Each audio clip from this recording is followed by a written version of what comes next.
Hello, good evening. It's Friday. It is 7:30, so it is only one thing. It is time for the Arsenal Women's Show. And what a show we've got for you tonight. Of course, we're going to look back on that incredible game last weekend against West Ham. Wow, what a game that was. We've got a lot to talk about there, of course. The FA Cup is back, of course, this weekend. Arsenal face Liverpool for a place in the semi-final. Wow. Are we going to get that trophy back for the first time in, 9 years? It's about time, isn't it? We're also going to talk about, I know we talked about it briefly last week, but we will talk about the proposed changes to the top two divisions in women's football, what it might mean. Not really going to necessarily mean too much for Arsenal necessarily, but it's going to affect, obviously, the game in general. So we'll have a little talk about that. Of course, your questions and your comments as well, and it's all to come the other side of this.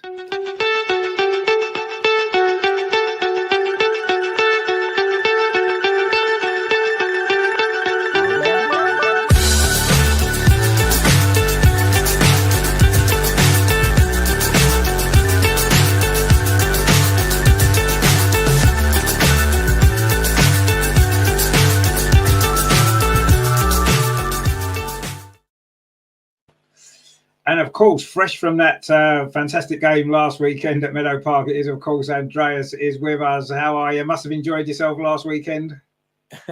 Yeah. Hello, everybody. I'm glad to be back and glad to be in the show and can discuss everything that happened. What a roller coaster and how many emotions, not only on the pitch, but also on the stands. And I'm happy to talk about this. Yeah, looking forward to the show. Yeah, it was an incredible game, and of course there is another big game coming up this weekend as well in the FA Cup, which is a fantastic competition. It's one that we need to get ourselves back to Wembley, but we'll look ahead to that one a little bit later on. And of course, as well, this time next Friday, we can't have a show because the women are playing against Everton. Of course, they've moved the game to the Friday, which helps us a little bit for the Champions League that's coming up. So we'll have a little look ahead to that game as well. But where else can we start apart from that quite amazing game last weekend at Meadow Park? Well,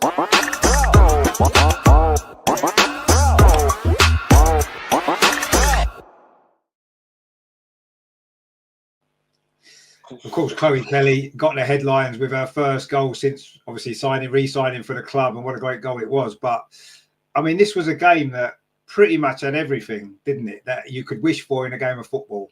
Pretty much everything went on in that game. It was just the most incredible game I think I can remember seeing for a long, long time.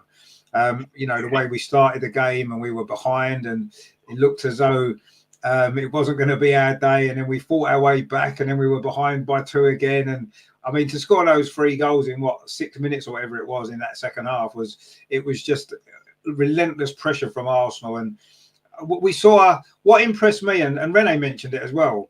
It was a different side to Arsenal because under this manager, we've not seen the team be in that situation, have we? 2-0 down and then 3-1 down. We've not been in those positions before. And to come back and show the determination that we did, I thought was really, really impressive. And hopefully, we don't want to be in that position too often, but at least now the girls have got experience of how to deal with that kind of situation and how to get out of it. Okay, yeah, West Ham aren't one of the top teams. It's going to be more difficult to come back in those situations, but it's difficult enough anyway against anybody. And the fact that we did it, that was what impressed me the most. I mean, there were so many good performances, but it was also a game littered with a lot of mistakes, obviously, conceding the goals that we did, really poor. And that's something that is unusual. We haven't conceded goals like that for a long time, really. So everything seemed to go on. It was the good and the bad side of this team. But ultimately, we got the win, and that was so important when you look at the result, obviously, that Manchester City got during the week as well. So, I mean, Andreas, you were there, obviously, at Meadow Park. If you haven't seen the vlog, do check it out because it is fantastic, as always. I mean, the atmosphere seemed amazing in the ground, actually, to be honest. And it was just the most incredible game, wasn't it? It must have been amazing to have been there. Yeah. And I'm so happy that I was there live at Meadow Park and not watching it at home on TV. It's totally different. But first of all, if you go to a home game against West Ham, you don't expect a 7 goals thriller and all these emotions. I said before, I was expecting or predicting a 2-0 win. We will have problems after the international break. And as always, the big teams struggle a bit after an international break. And normally you have to survive the first 20, 30 minutes. And if it's still 0-0, then you get into the game and then you can start to make your game. But this time, after 13 minutes, we were 2-0 down. What happened there? And I think nobody really thought that if you look at the first half in total, nobody thought that we can turn it around, because it was the worst 45 minutes for a very long time. Our midfield was not present. The defense, I don't know what happened in defending corners. And if you look at the whole performance, I think very rarely Emily Fox had a very bad match. And Steph Catley she was terrible. We often said how good Steph performed in this season. And on last Sunday, she was terrible. I think she wouldn't have started if Lotta was fit, because of the international break. And Steph played all 3 games for Australia. I think she played 3 times 90 minutes. And then the journey back from the USA and the jet lag, etc. She wouldn't have started. But yeah, she had to start as Lotta is out for a while. And then in midfield, Kim and Wally had both a bad day at the office, as we say. And that's also very rare that both are playing so weak. And therefore, the defense was terrible in the first 50 minutes, but the midfield didn't exist in the first half. Fortunately, we got one back, this really wonderful goal from Chloe. What wasn't easy to score. I mean, it was a very good cross. I think it came from Katie. And then it was Mariana's cross. Oh, Mariana, yes. But it was not dedicated for Chloe. I think it should reach Leslie. So I think, as far as I saw it, this was the intention. But then Chloe realized the situation, and in the perfect moment, she made the steps forward. And it was not easy to score. It was a brilliant goal from her, and you see what she can bring to the team, and also a celebration after the goal, these emotions she brings in. Yeah, it's different when a player like Chloe scores such a goal, or maybe Kim would have scored, or Wally. They don't bring these emotions, and this was important. And at half time, we were down, but the belief was back for 5 minutes. And then when they scored the third, what was another terrible defended situation from Steph, I said to my neighbor, okay, game over. 3-1 down, and the momentum from having one goal back was over, and 5 minutes in the second half, and you concede another. I think at that moment I thought it's over. And then all thumbs up and credit to Renee. She reacted immediately. We conceded in the 51st minute, and in 55th minute she made 2 subs. And not that she made substitutions, but she took Wally and Kim out. And I'm absolutely sure that Jonas wouldn't have reacted in this way. He wouldn't have substituted in the 55th minute. He would have waited 10 or 15 minutes more, and he wouldn't take Kim and Wally out. And this was the perfect and the right decision. Kyra and Caitlin on, they changed the game. I think after this game, you have to say Kyra has to start every game. It's only the question whether she starts with Kim or Kyra with Wally. And Caitlin, if she's fit, she has to start on the wings, because she's always a threat for every opposition, because she stays on the wing. And this changes the whole attacking line, the whole offense from Arsenal. And then at the right time, Katie scored a wonder goal. You can't score from this position where she scored, but it's Katie McCabe. She tries it, and sometimes it works. 3 minutes later, Leah with this monster header, and then all the emotions from the stands, and the atmosphere was there.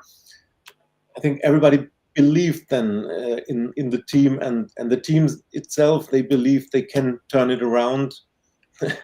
One of the clearest handballs you saw led to the penalty, but the referee didn't see it at first. No.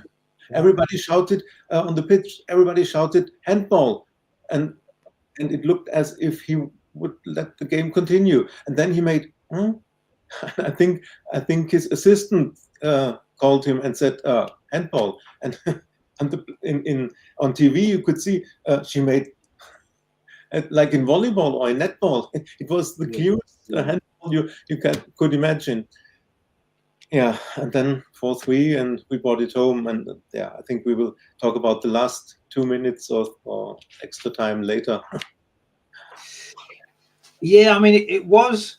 I thought when it was 4-3 and there was still half an hour or so to play, wasn't it? Just a bit less than half an hour to play, and I thought we'll go on and get another goal or two and just to completely seal it. But when we didn't, suddenly West Ham felt they could still get something from the game, didn't they? And I mean, I kind of agree. Steph and Emily shouldn't have really played.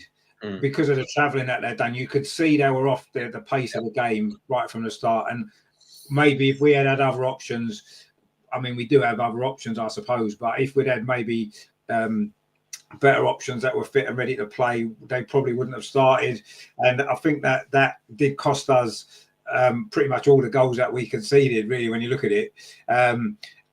And West Ham kind of got the feeling of West Ham, they made some positive substitutions of their own, and you kind of felt that they thought they could get another goal because of our defending. And almost at the end there, they did, didn't they? I mean, it was an incredible save from Daphne, and it was an incredible clearance from Beth to hack the ball away. It looked like a clear chance for them to score, and somehow the ball didn't go in, and we got away with that one a little bit. But I mean, I still think that although we didn't necessarily play brilliantly throughout the game, there were spells where we were really, really good, especially that early part of the second half, and there were spells where we had to dig in. But I don't know, I thought we deserved to win the game. I think it would have been a bit of an injustice had they got that 4-4 goal right at the end. I don't think they deserved anything from the game, West Ham. They only had 3-4 chances at goal, really, and scored with 3 of them. And we had a lot more chances than we took, especially in the first half. We had a few shots that were straight at the keeper and stuff, and then we hit the woodwork as well, I think, didn't we, at one point as well? So, you know, I thought, so I thought we deserved to win the game, but you know, it was such an amazing game of football. And you know, it was good that it was on Sky TV, because what it meant was that audience got to witness a women's game of football that had everything, really. And you know, I think, you know, we've had some comments even on the show a few times when people are a little bit, well, you know, women's football's not that good and stuff like that. But if anybody watched that game, and you've maybe never watched women's football before, you was a bit sceptical about women's football, I'm not sure about it, and you watch that game, I think you'd have come away from that game thinking, wow, that was an incredible game of football. And it doesn't matter that it's women. It doesn't matter about that. What matters is the entertainment that you get, the quality that you got. Because I mean, okay, there were mistakes in the game, but of course, it's sport. You're going to get mistakes, but the quality that was on show as well. And I just thought that it was such a good advert for women's football. And that's the type of game, when it's on telly, that gets the crowds to want to come back again, isn't it? That's the important part of it, isn't it? Because, you know, I think in the Premier League in particular, men's football in general now, you get a lot of negative tactics, you get a lot of boring football. And if it wasn't what it was already with the crowds and stuff, I don't think you'd attract new audience to it. But women's football, you can see how, I don't know, how exciting it is. And yes, okay, tactically you could pick it apart and say terrible defending here, there and there. Yeah, fine, but it doesn't matter. It was great entertainment, wasn't it?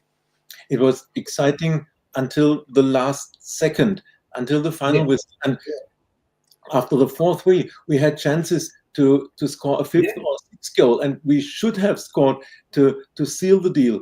And then in the last seconds, in the dying seconds of the game, I'm pretty sure West Ham would have equalized if we don't have Daphne in goal. 2 brilliant saves. Absolutely brilliant when Anouk Denton this shot that Daphne could clear over the bar, and then after the corner she also had her fingertips and cleared the ball to the crossbar. before Beth made this unbelievable clearance. So Daphne saved us the win. And you know me, I have always statistics. So we had 72% ball possession. So this underlines what you said. We deserved the win. We had 10 corners. West Ham had 3. They scored twice from 3 corners.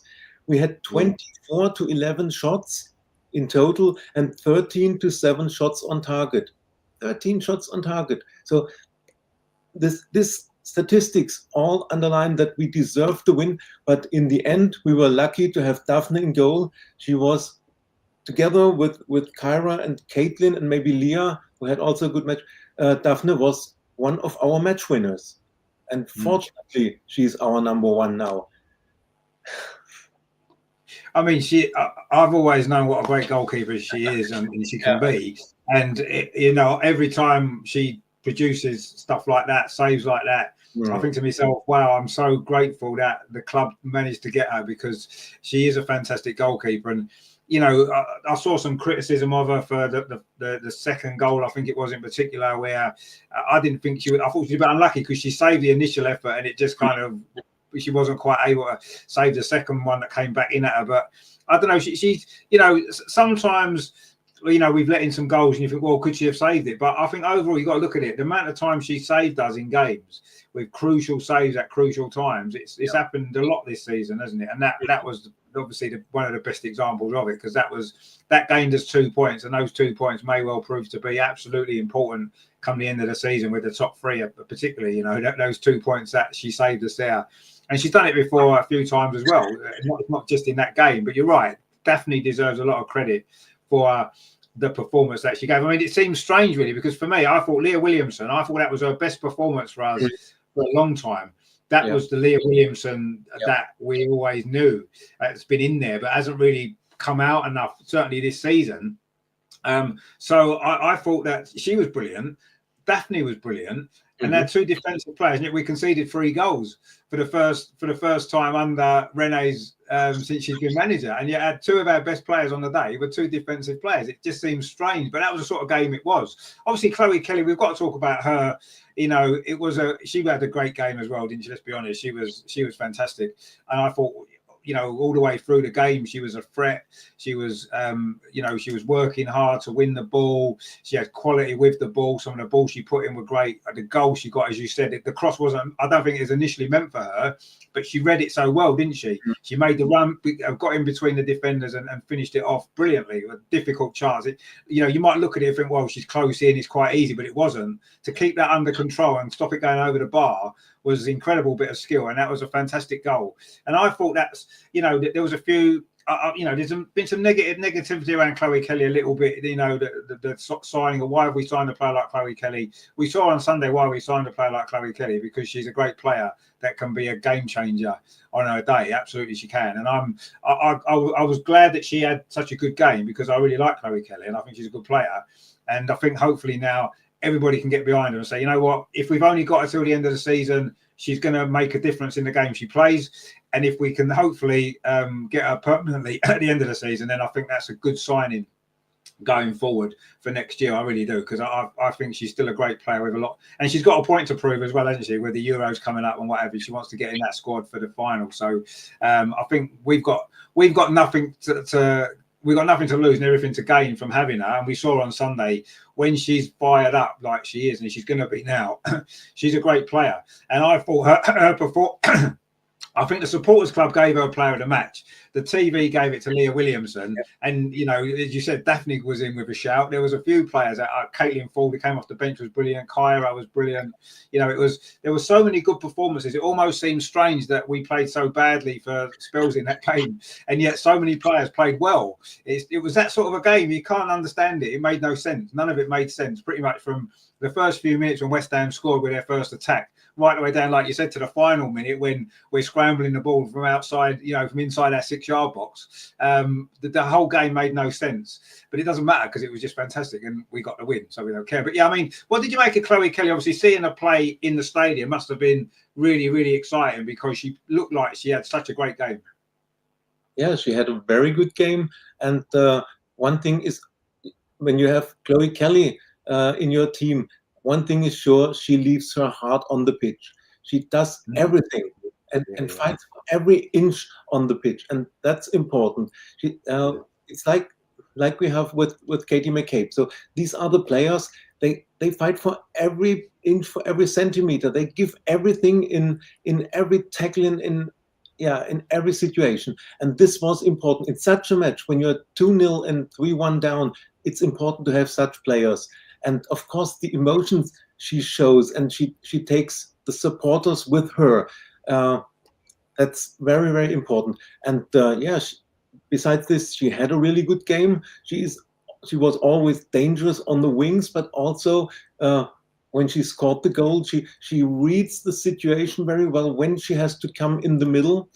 Only one critics I have, she defended not well in the first half. I think this is a thing. She didn't have to do this at Man City when she was playing there. So the defensive work or the connection with Emily Fox was not the best. And maybe it's one of the things West Ham was aware before, that this combination Fox Kelly is they are not used to each other.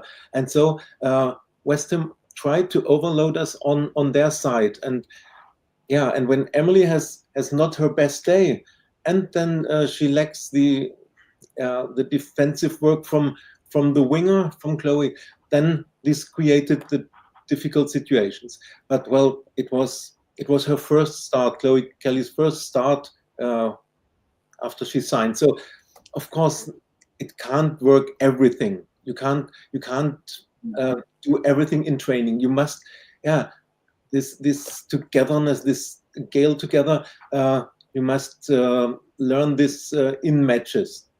And it was the first match, and you could see in the second half things were better. And also I think Emily had fitness problems, or she came out very early at halftime. I don't know whether this could be seen on Sky.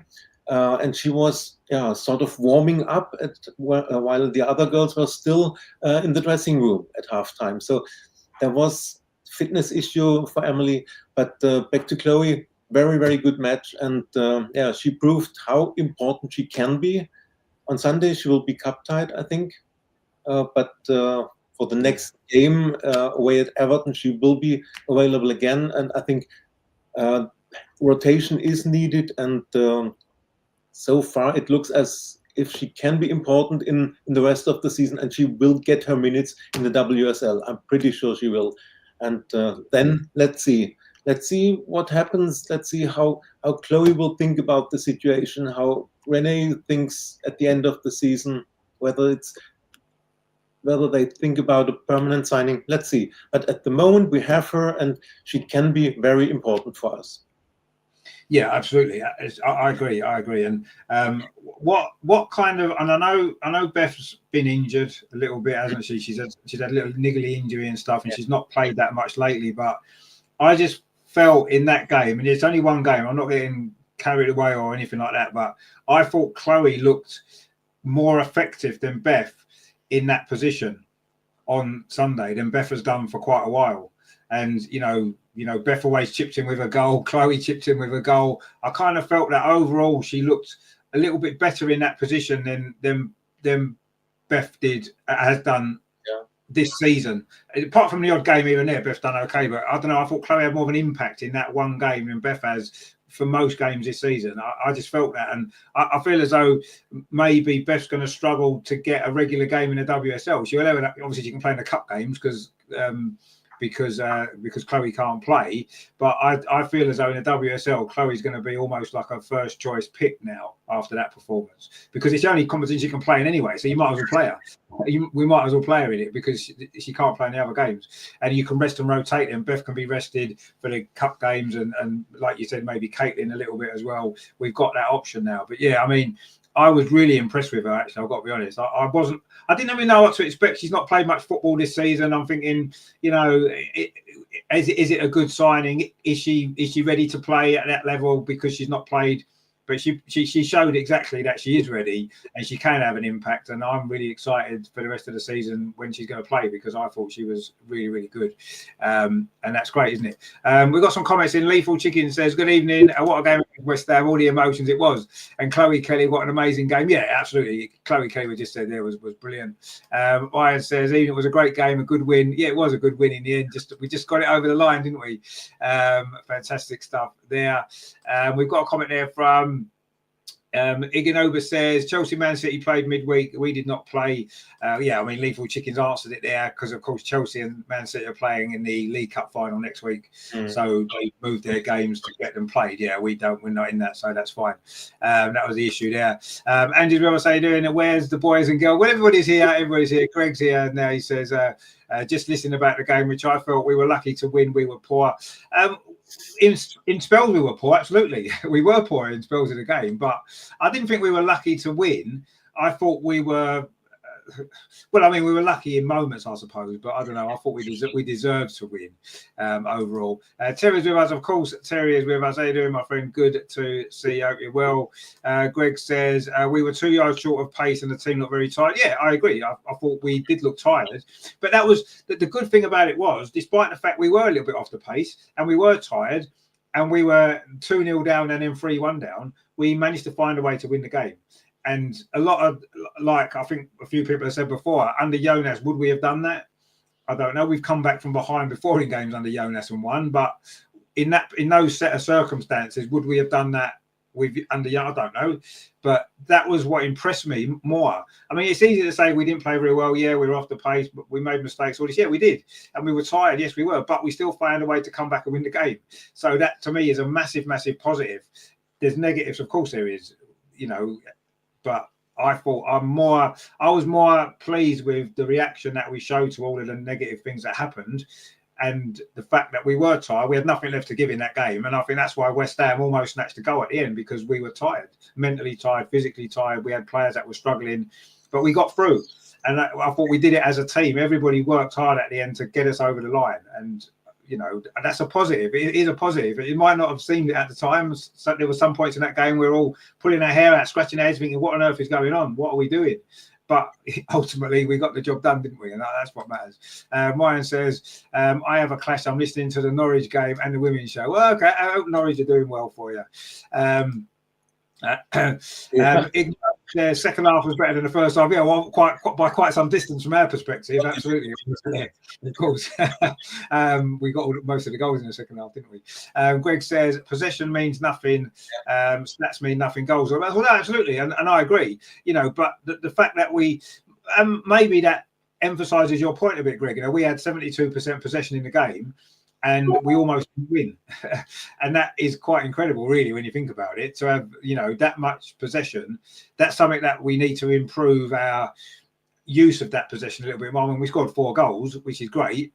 But yeah, we maybe need to, if we're going to have 72% possession in a game, you would expect us to win 4-0, wouldn't you? Let's be honest, or around about that sort of score. And the fact we struggled to get the game won is a problem and an issue. But I think the circumstances of that game were a little bit unusual with the international breaks and everything else and stuff that happened in the game. We're not going to see too many games like that, are we? Absolutely not. It's not good for the heart anyways, let's be honest. It's the 5-0s like against Tottenham are much easier to watch, aren't they? Because, it's more easier to enjoy. Vicky P says, great to meet you on Sunday. And did you meet Vicky? Yeah. Hi, Vicky. Good stuff. That's cool. Me and said hi. So yeah, it was great. Yeah. Good stuff. That's what we like to see. That's what we like to see. He says none of the goals were her mistake. The goal, no, I didn't think there was either. No, but people are always going to criticise a goal kick when they're letting 3 goals, I suppose, aren't they? That's the way it goes, isn't it? Terry says I agree with Greg. It's West Ham. We were too slow. Our passing was crap. We looked like we only just met each other. It was. We had some bad spells, but to score those 3 goals in 6 minutes, that took a lot of. And that pressure that we put on them for that sort of 10-minute spell was just incredible. I remember there was one point in the game where the ball just kept going into the box, into their box, and you knew eventually we'd score a goal because the pressure was so great.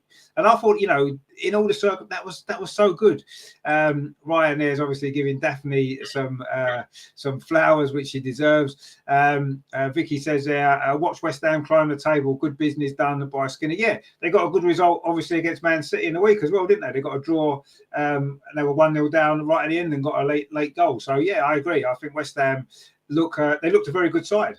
They had threats. They tactically, they were really good. And yeah, I agree. I think West Ham will now start to climb the table. And next season could be a good season for them, couldn't it? They could be a threat to the big teams. I mean, look at what they've done this week. 2 of the top 4 teams, they could easily have got more points than the one they did get. So yeah, no, I agree. I think I was impressed with West Ham, and you can criticise us. Yes, we deserve some criticism for spells in that game, but let's give West Ham credit because they played well. I thought tactically they got that game almost spot on, didn't they? Tactically, they were brilliant. They defended well. They played the 5 at the back, and then they looked dangerous on the counter-attack. They had some pace. They had some quality up there. The 3rd goal in particular. Well, yeah, okay, you can look at our defending. As we said, Steph got completely, she committed herself far too easily and got turned. But I thought the counter-attack was good play from West Ham, and they did that a few times in the game. That's how they got the 2 corners from counter-attacks and stuff. So, yeah, I agree. I think West Ham are going to do well, yeah, absolutely. Lethal Chicken says, I think Chloe being at the club for now, it will encourage Beth Caitlin to improve their game. Not that they're necessarily bad, but having healthy competition for the positions. But absolutely. The more good players you've got for each position, the better everybody's got to play. Because everybody wants to be in a team, don't they? No one wants to sit on the bench every week. Everyone wants to be in a team, and the way you get in a team is to, when you play, to improve your game. If someone's in the team ahead of you, you've got to prove in training, and then when you do get your chance on the pitch, that you deserve that start. And it is good. Competition is great. I've got no problem with competition. I think it's what's needed in professional sport. If you've got no competition, then what's the point? You've got to have that depth, and that's the one good thing that Chloe's going to bring. If nothing else, it's that competition in the squad and in the team, and that's important, and it's really, really good to see. And hopefully we'll have Renee might have a few problems with team selection in some of the games, and that's you want to see that, don't we? We want to see problems with team selection. We don't want it to be easy, just pick the same 11 players every week because they're the only 11 players that can do the job, like we've seen in the men's team too many times. It's nice to have a selection problem where the manager's got to think, well, actually, I can pick this player, this player, and this player in that same position, and it's not going to weaken the team. And that's a great thing to have. And the more that we've got, the more chance we've got of being successful, because that's how you win trophies. That's how you win big trophies, because you have to be able to rotate your squad. You have to rest them and stuff like that, don't you? I mean, that's the way to do it, isn't it? That's the strength Chelsea has. Look at their starting 11 from one week to another. How many changes Sonia can make against Leicester on Wednesday. There was no Germa, no Walsh, no Wrighton in the squad, not even in the squad. And they started Hamano and Beaver Jones and Oriane Jean-Francois, players who not usually start, but she throws them in 5-6 changes every game, and it's working. There is competition in the squad with 25 top quality players, and that's what we need to have too. We don't have 25 top quality players, but it's good to have the competition on the wings now, and that's what we have. And one word to Greg, I agree, statistics don't win the game. That's not what I want to say. I bring the statistics and everything just to underline that we deserve to win. And if you only see the statistics and haven't seen the game, you would say, of course, this is a game Arsenal has won 3-0, 4-0 with 72% position and the shots and everything. But we haven't. And this is not to say we had the better statistics, so we are winning the game. No. But we must learn from this. I think probably Renee and her team, they are analyzing the statistics as well. And they say, look at the statistics. Something was wrong. Why was our performance in the first half so bad? We must learn from this. We must improve. And that's the only thing, or the only reason why I bring every time these statistics. We also analyze it and learn from it. Not for the team, but for us, it's interesting, I think.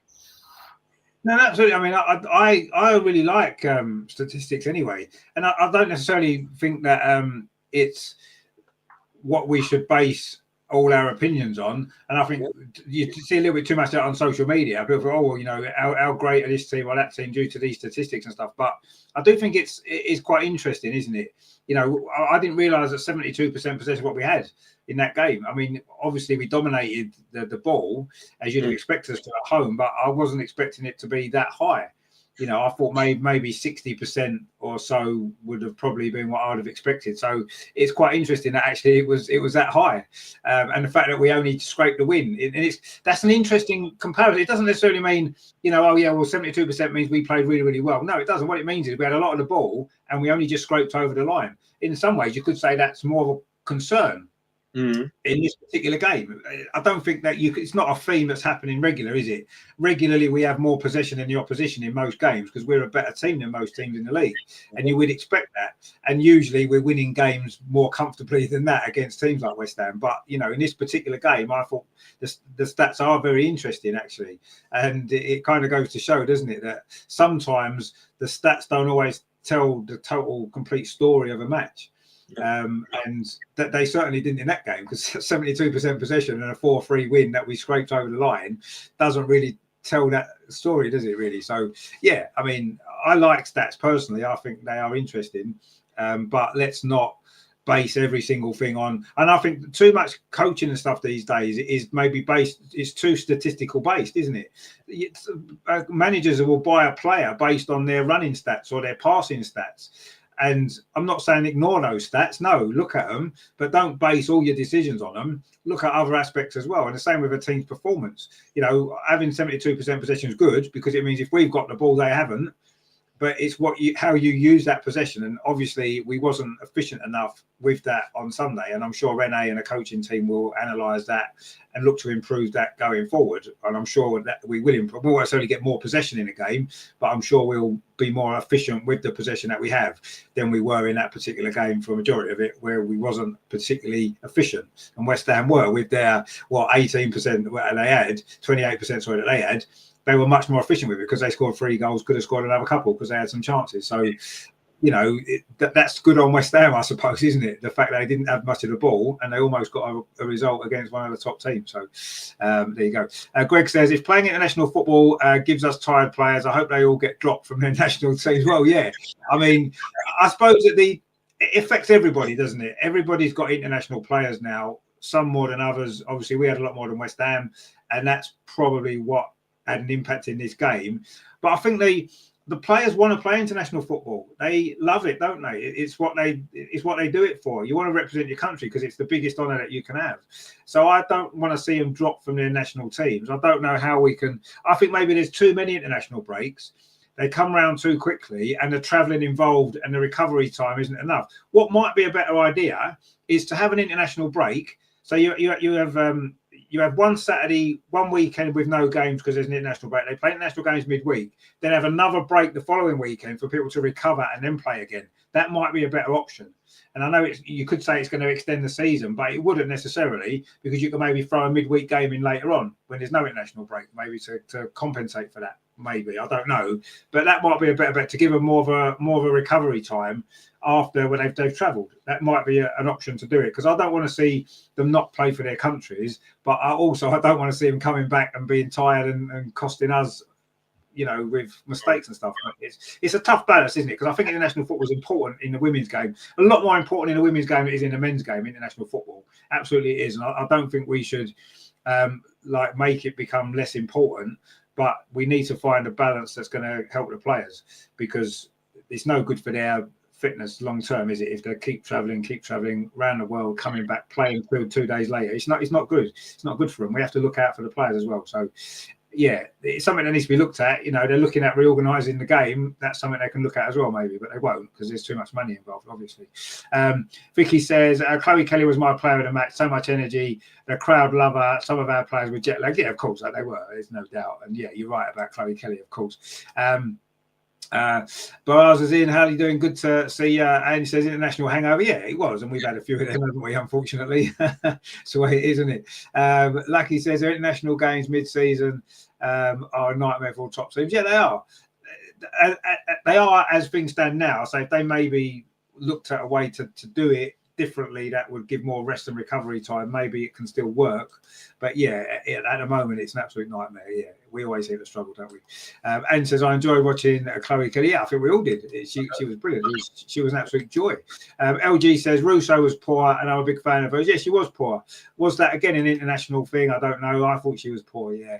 That's probably her worst game of the season, actually. I thought Russo. I thought she was really bad. But it happens, doesn't it? We'll let her off because she's been playing so well. And she's entitled to the odd game off form, isn't she? But, I'm sure she'll be back firing again on Sunday. Lethal Chicken says Emily has started coming out early for the past few games now, not just on Sunday. Has she? Right, okay. I mean, maybe I don't know why she would be doing that necessarily, but maybe that's what she needs. Maybe she's seizing up at half time and she doesn't want to, she wants to be moving about maybe. LG says, Beth literally put her body on the line at 4-3. That alone deserves playing. Well, no, she did. That was an amazing clearance. I mean, it was great that she did it. That's not really her job, is it? I suppose she's more of an attacking player. But yeah, you're right. I don't know if it deserved player of the match, but it was quite an incredible clearance and it was brave, absolutely. But that's what you expect from Beth, don't you? Really? Lucky says Man City, Chelsea, and Arsenal struggled after the international break. Yeah. Well, they did, yeah, because obviously, Chelsea have had some strange performances lately, but they seem to get results still, don't they? That's the way it goes. HB says Arsenal has brought a smile to her face. Yeah, Chloe Kelly, of course it has, yeah. And that's good to see, isn't it? We want to see players enjoying themselves. Lethal Chicken says Chloe can play in can she play in the Champions League? Because if she can, that is great news. Except if we face Man City, then she can't play. But on the other games in the Champions League, she's able to play. Yes. Oh, okay. Well, that's great news and brilliant. Let's look forward to that then, because I think that's important, isn't it, to have every possible player available for those games in the Champions League? Because look what happened last time. We had all the injuries and we still managed to go almost all the way through. So if we've got everybody fit, we've got a hell of a chance. There's no doubt. Ange B says, Terry sadly can't be on tonight, but trust me, he's all good. Good stuff. Good that you're okay. Terry says, and when we kick her out at the end of the season, I'll have a massive smile on my face. Oh, don't be like that. She's a good player. What's the problem with her? Chloe Kelly's a good player. She's in the top echelon of players in the WSL, I think. On her day, she's brilliant. And we're lucky that we've got her. And B says it's not Teo we're talking about. No, it's not. He can definitely go.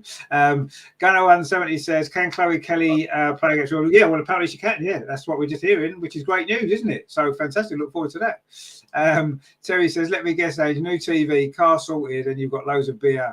And exactly, yeah, blue out. I don't know if that's the reason, but yeah, she's got a new telly, so why not watch that? Exactly. Terry says, sort yourself out. What are you talking about? I've sent the link to everybody.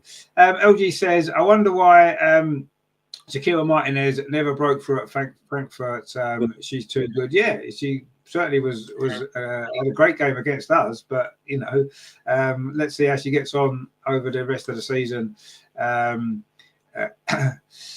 Terry says, I think at least 5 or 6 of our team have passed their best now. We need a clip. Well, I don't know about 5 or 6.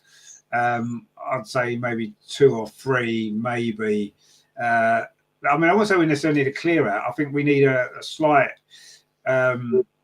boost to the squad, but I think that's natural anyway. And I think 1 or 2 players, I agree, probably are past their best and should be maybe phased out. We saw on Sunday a couple of them midfield, maybe certainly one of them. I think Kim Little's an interesting one because to me, I know she's just signed a new contract for next season, but do you think she's still got it in her? Because I don't think she has any. I think her legs have gone. I really do. And I've not just from Sunday, but this season in general. Her minutes are limited already this season, And on Sunday, I think everybody saw that she shouldn't be a starter anymore. For me, Kyra is a starter now in midfield, and as I said, the question is Kyra combined with Wally or with Kim. And at the moment, I'd say Kyra and Wally should start, and maybe Kim can come on in the last 20 or 25 minutes. Of course, with her leadership qualities, she's still important, at least on the training pitch or in the dressing room, but not anymore as a starter. Or too many games in this season after which we said Kim wasn't at her best. It's really it's hard to say, because she's such a club legend, more than 350 appearances for the club, and scored so many goals and made so many good games, but her time is coming to an end. And for me, she's no longer a starter, but still an important part of the squad. Yeah, I would like to see her more in a coaching role, actually, rather than a playing role so much. I mean, I do think her leadership and stuff off the pitch is massive, and obviously she should stay at the club. I think on the pitch now, I don't think she's got what she used to have. Obviously, I think her legs have gone, and we've seen a few times this season, as you said, it's not quite happened for her. And all good things, unfortunately, do come to an end, and especially with a player's career, no one can play forever, and you get to the point where it just doesn't. You can't do it anymore. And I think Kim's maybe getting towards that point, and maybe rather than drag it on and produce more performances like Sunday and have people that absolutely adore us questioning her now, and it's not good for her either. And I think maybe she shouldn't have really signed that 1-year extension as a player. She should have stayed on and maybe helped out with coaching and stuff next season and move forward from there. But I suppose her being signed on as a player doesn't mean she's going to play. It just means she's available and she can have that impact in the dressing room. Maybe that's the idea behind it. I don't know, but yeah, she's definitely the one that stands out, that her legs have gone, and maybe we need to be moving forward away from her in the team now. And I think that's what's going to happen. Ryan says, "Is it Vicky Pullover in the chat?" We keep thinking it might be Vicky Pullover. I'm not quite sure if it is. Which is nice if it was, wouldn't it? If you are watching Vicky Pullover, you're welcome to join in. Lethal Chicken says, "I could probably tell you Arsenal starting 11, or at least most of them, but Chelsea has so much depth, it's impossible to predict." Yeah, it is, exactly. And that's where the squad depth comes in, isn't it? But you've got to use the squad you've got. It's no good having 25 top players if you're going to pick the same 15 every week. You've got to rotate and use them, and Chelsea have done that well. And that if we get in that position where we've got a squad like that, that's what we'll have to do. Rotate. So it throws the opposition as well, doesn't it? Because they never know what team to expect. Wouldn't be predictable at the minute. I think we can make 2 or 3 changes in any game, and it's not going to make much difference, and that's a good thing. But yeah, I think you're right. You can almost predict 7 or 8 of our starting lineup most weeks when you know who's fit. You can, and that isn't necessarily a good thing overall, is it? You're right. Joe says Leah is coming into great form. Clearly, the ACL took a lot out of it. Absolutely, yeah. So from an England perspective, she's building to a peak that should hit right before the Euros. Yeah, let's hope so. And maybe that's part of it, isn't it? Maybe that's what she's kind of working towards. But you're right. She's a lot better now than she was, absolutely. And I thought Sunday she was brilliant overall. It was great that she got the goal, but her overall performance. It's last time she went away with England. She had a couple of good games with England, came back and played well. Obviously, she had a couple of good games with England, come back and played well. So sometimes the international break can have a positive impact on a player because they come back refreshed and revitalised, and that seems to be what's happened with Leah. But yeah. Let's hope that keeps building throughout this season. And yeah, let's hope in the summer when the Euros is on that not just her, but a few of the players all kind of hit form like they did, 3 years ago when we lifted the trophy. So there you go. Lucky says there, do you guys think the WSL is unpredictable in League F? I wonder if Barcelona players actually get bored of smashing every team. They beat second place Madrid 5-0. Yeah, I mean, I think the WSL is more unpredictable because it's got more depth in depth in the league. The lower teams can give the top teams a tough game, and that's, I wouldn't say it's unpredictable. Usually the big teams end up winning. You know, West Ham gave us a scare, but we won. You know, Leicester, for example, gave Chelsea a scare, but Chelsea won. And I think that is still happening. You're not getting shock results very often, whereas in the Spanish league, as you point out there, obviously Barcelona beat everybody easily, and it must be boring to watch. And I don't know, I suppose as a player you probably don't care because you're winning trophies and this, that, and the other. But I mean, I wouldn't say. Would you say, Andreas, that our leagues, it's not unpredictable in terms of results, is it? Because you don't get. You know, Brighton very rarely will beat Chelsea. I know they got a draw with them, but you know, you don't get results like that very often at all. Yeah, you can almost predict who's going to win certain games, not necessarily the scoreline. But we thought we beat West Ham. We did beat West Ham. Do you know what I mean? You don't get many shock results, do you, really, in the WSL, even now? I would say the WSL is more competitive than the Spanish league or the French league. But of course, we have the top four in the WSL. And in the end, these top four will finish top four, no matter what happens during the season. And the good thing is the competitiveness of the league is growing year by year. And Chelsea has won every game except two. They drew against Leicester and against Brighton. But they have to work hard in every game. And a lot of games, there is only one goal difference for Chelsea. So, it's predictable that the top four teams will finish on top four at the end of the season. But all in all, the league is more competitive than other leagues and more competitive as it was 3 years or 5 years ago. And look how hard we have to fight against teams like West Ham or in the first half of the season against Liverpool, against Everton. It was all very narrow games, and the same for the two Manchester teams. So the top four have to fight really hard to win. And when you look at the Spanish league, Barcelona wins every game with 4 or 5 goals different. Last weekend, they have beaten Real Madrid 5-0, 4-0 at halftime. The team placed on second position. And the same is for the French league. There is Lyon and PSG.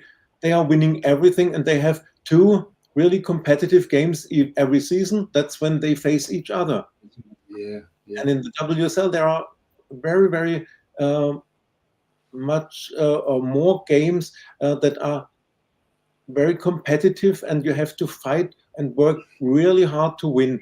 So the danger, of course, is there that the more money Chelsea invests and the more players they buy,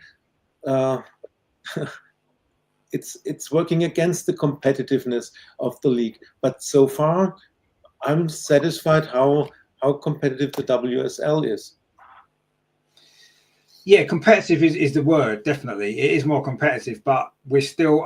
I would still like it to get to a point where West Ham can beat Chelsea, Tottenham can beat Arsenal regularly, or not win the games, but regularly getting results against the teams. And that's why I want to get to that point, because that makes it then, that's what you want to see. Yes, okay, you could turn around and say, well, we want Arsenal to win every game, and we want Arsenal to win every game 6-0, and of course we do, but that's no good for the league as a whole, is it? It's no good for the league that Chelsea have won it 5, maybe 6 years in a row. That's not good for the WSL. Chelsea might enjoy it, but it makes, when you look at that, it makes our league no different to the Spanish league or the French league, because the same team's winning it every year, and that's no good. It's like the Premier League, Man City winning it 4 years in a row, never happened before. That's not good for the league, and I don't want to see that. I'd like to see different teams winning the league every year. Be nice. It's never going to happen. Probably you're going to get the same, probably 3 teams with a chance, but hopefully we can get to a point where it is more unpredictable. The results are more unpredictable, and Chelsea are losing games to some of the lesser teams, if you like. Arsenal are losing. I mean, we tend to lose to the lesser teams anyway sometimes. But you know what I mean? And Man City are losing to them, and Man United are losing to them more, and stuff like that. And it'd be nice to get other team in the top three, wouldn't it? And Liverpool almost did it last year. They put a challenge in. It'd be nice for that to happen, you know, or you know, West Ham or Brighton or somebody. It'd be great for that to happen for the league. So it's not, I wouldn't say it's unpredictable, but yeah, competitive is a better way to look at it. Yeah, absolutely. And it is competitive, and that makes our league the better league. You know, Barcelona might win the Champions League more often, and Lyon have won the Champions League more often, but that doesn't mean their leagues are better, because they're not. Their top team is better, but the rest of their league is poor. I don't think any of those teams in those leagues they wouldn't be able to compete in the WSL. They would not compete in the WSL. Even teams like Crystal Palace would probably beat them. Do you know what I mean? That's how poor their standard is. So that's something that we need to be proud of in our league, but there's still more work to do, because we don't want to see Chelsea winning the league every year, do we? Definitely not. But there you go. Greg says, look at it the other way around. West Ham had 38% possession and scored 3 times. Well, they only had 28% possession, but yeah, you're right. They did score 3 times with that. LG says, with Kim and Leah on the pitch, of course we're going to have 72% possession with 96% pass completion. Says, yeah, absolutely, because they're going to play simple balls a lot. Yeah, absolutely, you're right. But there you go. Terry says, 100%, Greg, Arteta possession football doesn't win you games. Look at the men's team. No, it's not just that does win you games. No, absolutely not. But without the ball, you're not going to score, right? You need to have the ball to score at some point in the game. Otherwise, you're never going to win anything, are you? But there you go. Egg says, good evening, Arsenal fans. Sweden celebrating 5 gold in the World Championship skiing. Well, have they? Well, Sweden should be quite good at skiing, shouldn't they? Because they've got the weather for it, haven't they? We're never going to be good at skiing, are we? Because we don't have enough snow. Even though we have terrible winters, it doesn't snow much, does it? But there you go. Let's what other comments have we got? Vicky says there too many sideways passes in midfield, but great for the stats. Yeah, I mean that was definitely true for the game at the weekend. Joe says he agrees with Vicky there. As soon as KCC and Caitlin came on, we played much more direct and positive attacking football. Yeah, we did. We got the ball forward quicker, and that obviously made a difference to the goals that we scored after that, really.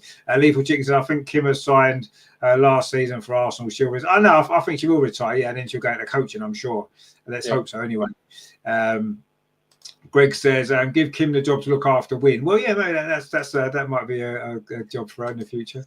Wayne says, Kyra and Plover are the future of the midfield. Kim Little is a legend, but will naturally need fading out respectfully. Yeah, of course. And that's what we mean, you know. I don't want to see her legacy sort of clouded by her playing on for too long.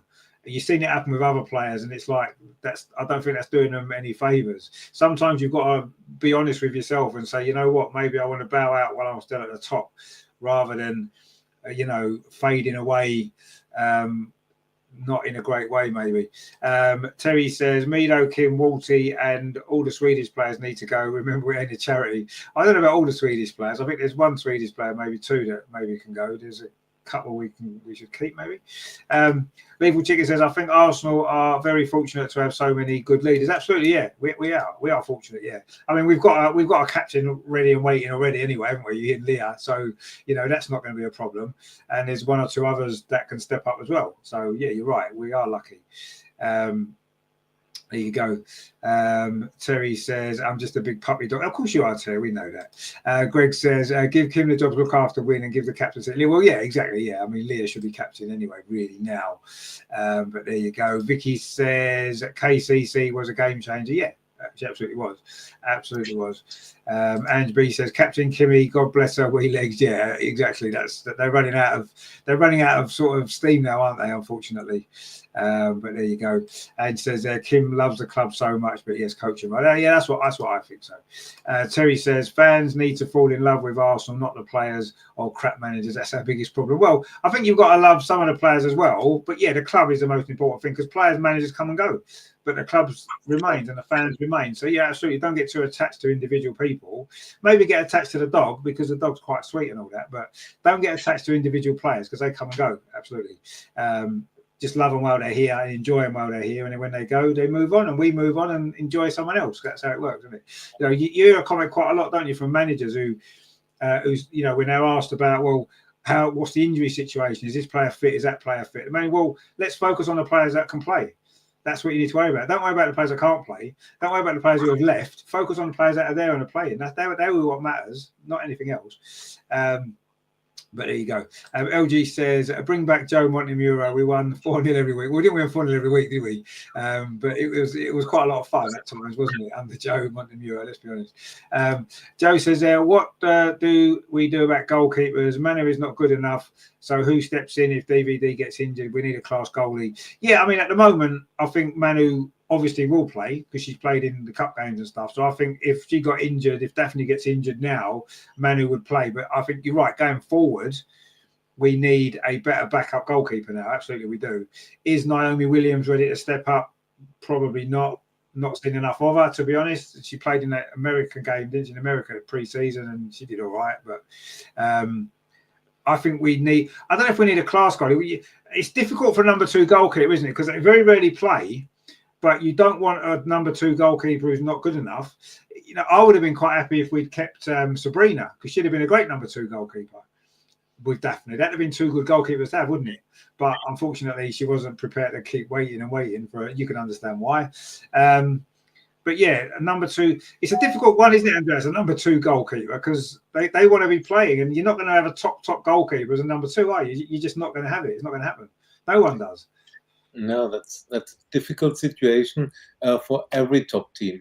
You want to have 2 very good goalkeepers, but no goalkeeper who wants to play international is willing to sit on the bench all the time, and only have a few cup games against the lower league teams. That's not sufficient for someone who has the ambition to develop and to play international for your country. So I don't think that Manu is satisfied with her role at the moment. If she's honest to herself, she must have realized she's only number 2 at Arsenal, and she wants to play for Austria, and there's competition too. So if she doesn't play, she can't expect to be number 1 for Austria. Same situation was for Sabrina D'Angelo. She wants to play for Canada, but not if she sits on the bench all the time. It's difficult. Yeah. Can Naomi be a good number 2? I don't know. I don't know what the club is doing. I think Manu still has 1 year on her contract. But you also know about her family situation with the little child they have. Her wife and the child are not living in the UK. And then sitting on the bench, she might want to move on. And I think for us, it would be the best. For us and for her, it would be the best to move on, because she can't win against Daphne. Daphne is on the way to be one of the best goalkeepers in the world. Yeah.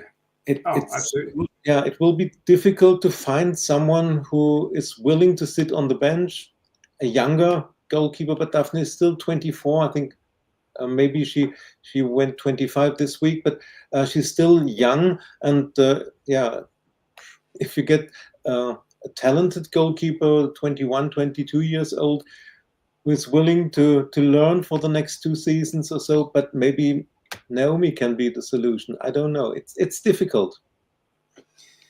It is difficult, yeah. A number 2 goalkeeper is probably the worst position in football, because you can be a number 2 striker, you can be a number 2 defender or a number 2 midfield player. You're going to get opportunities to play fairly regularly throughout a season. You're going to come off the bench, you're going to be on the pitch.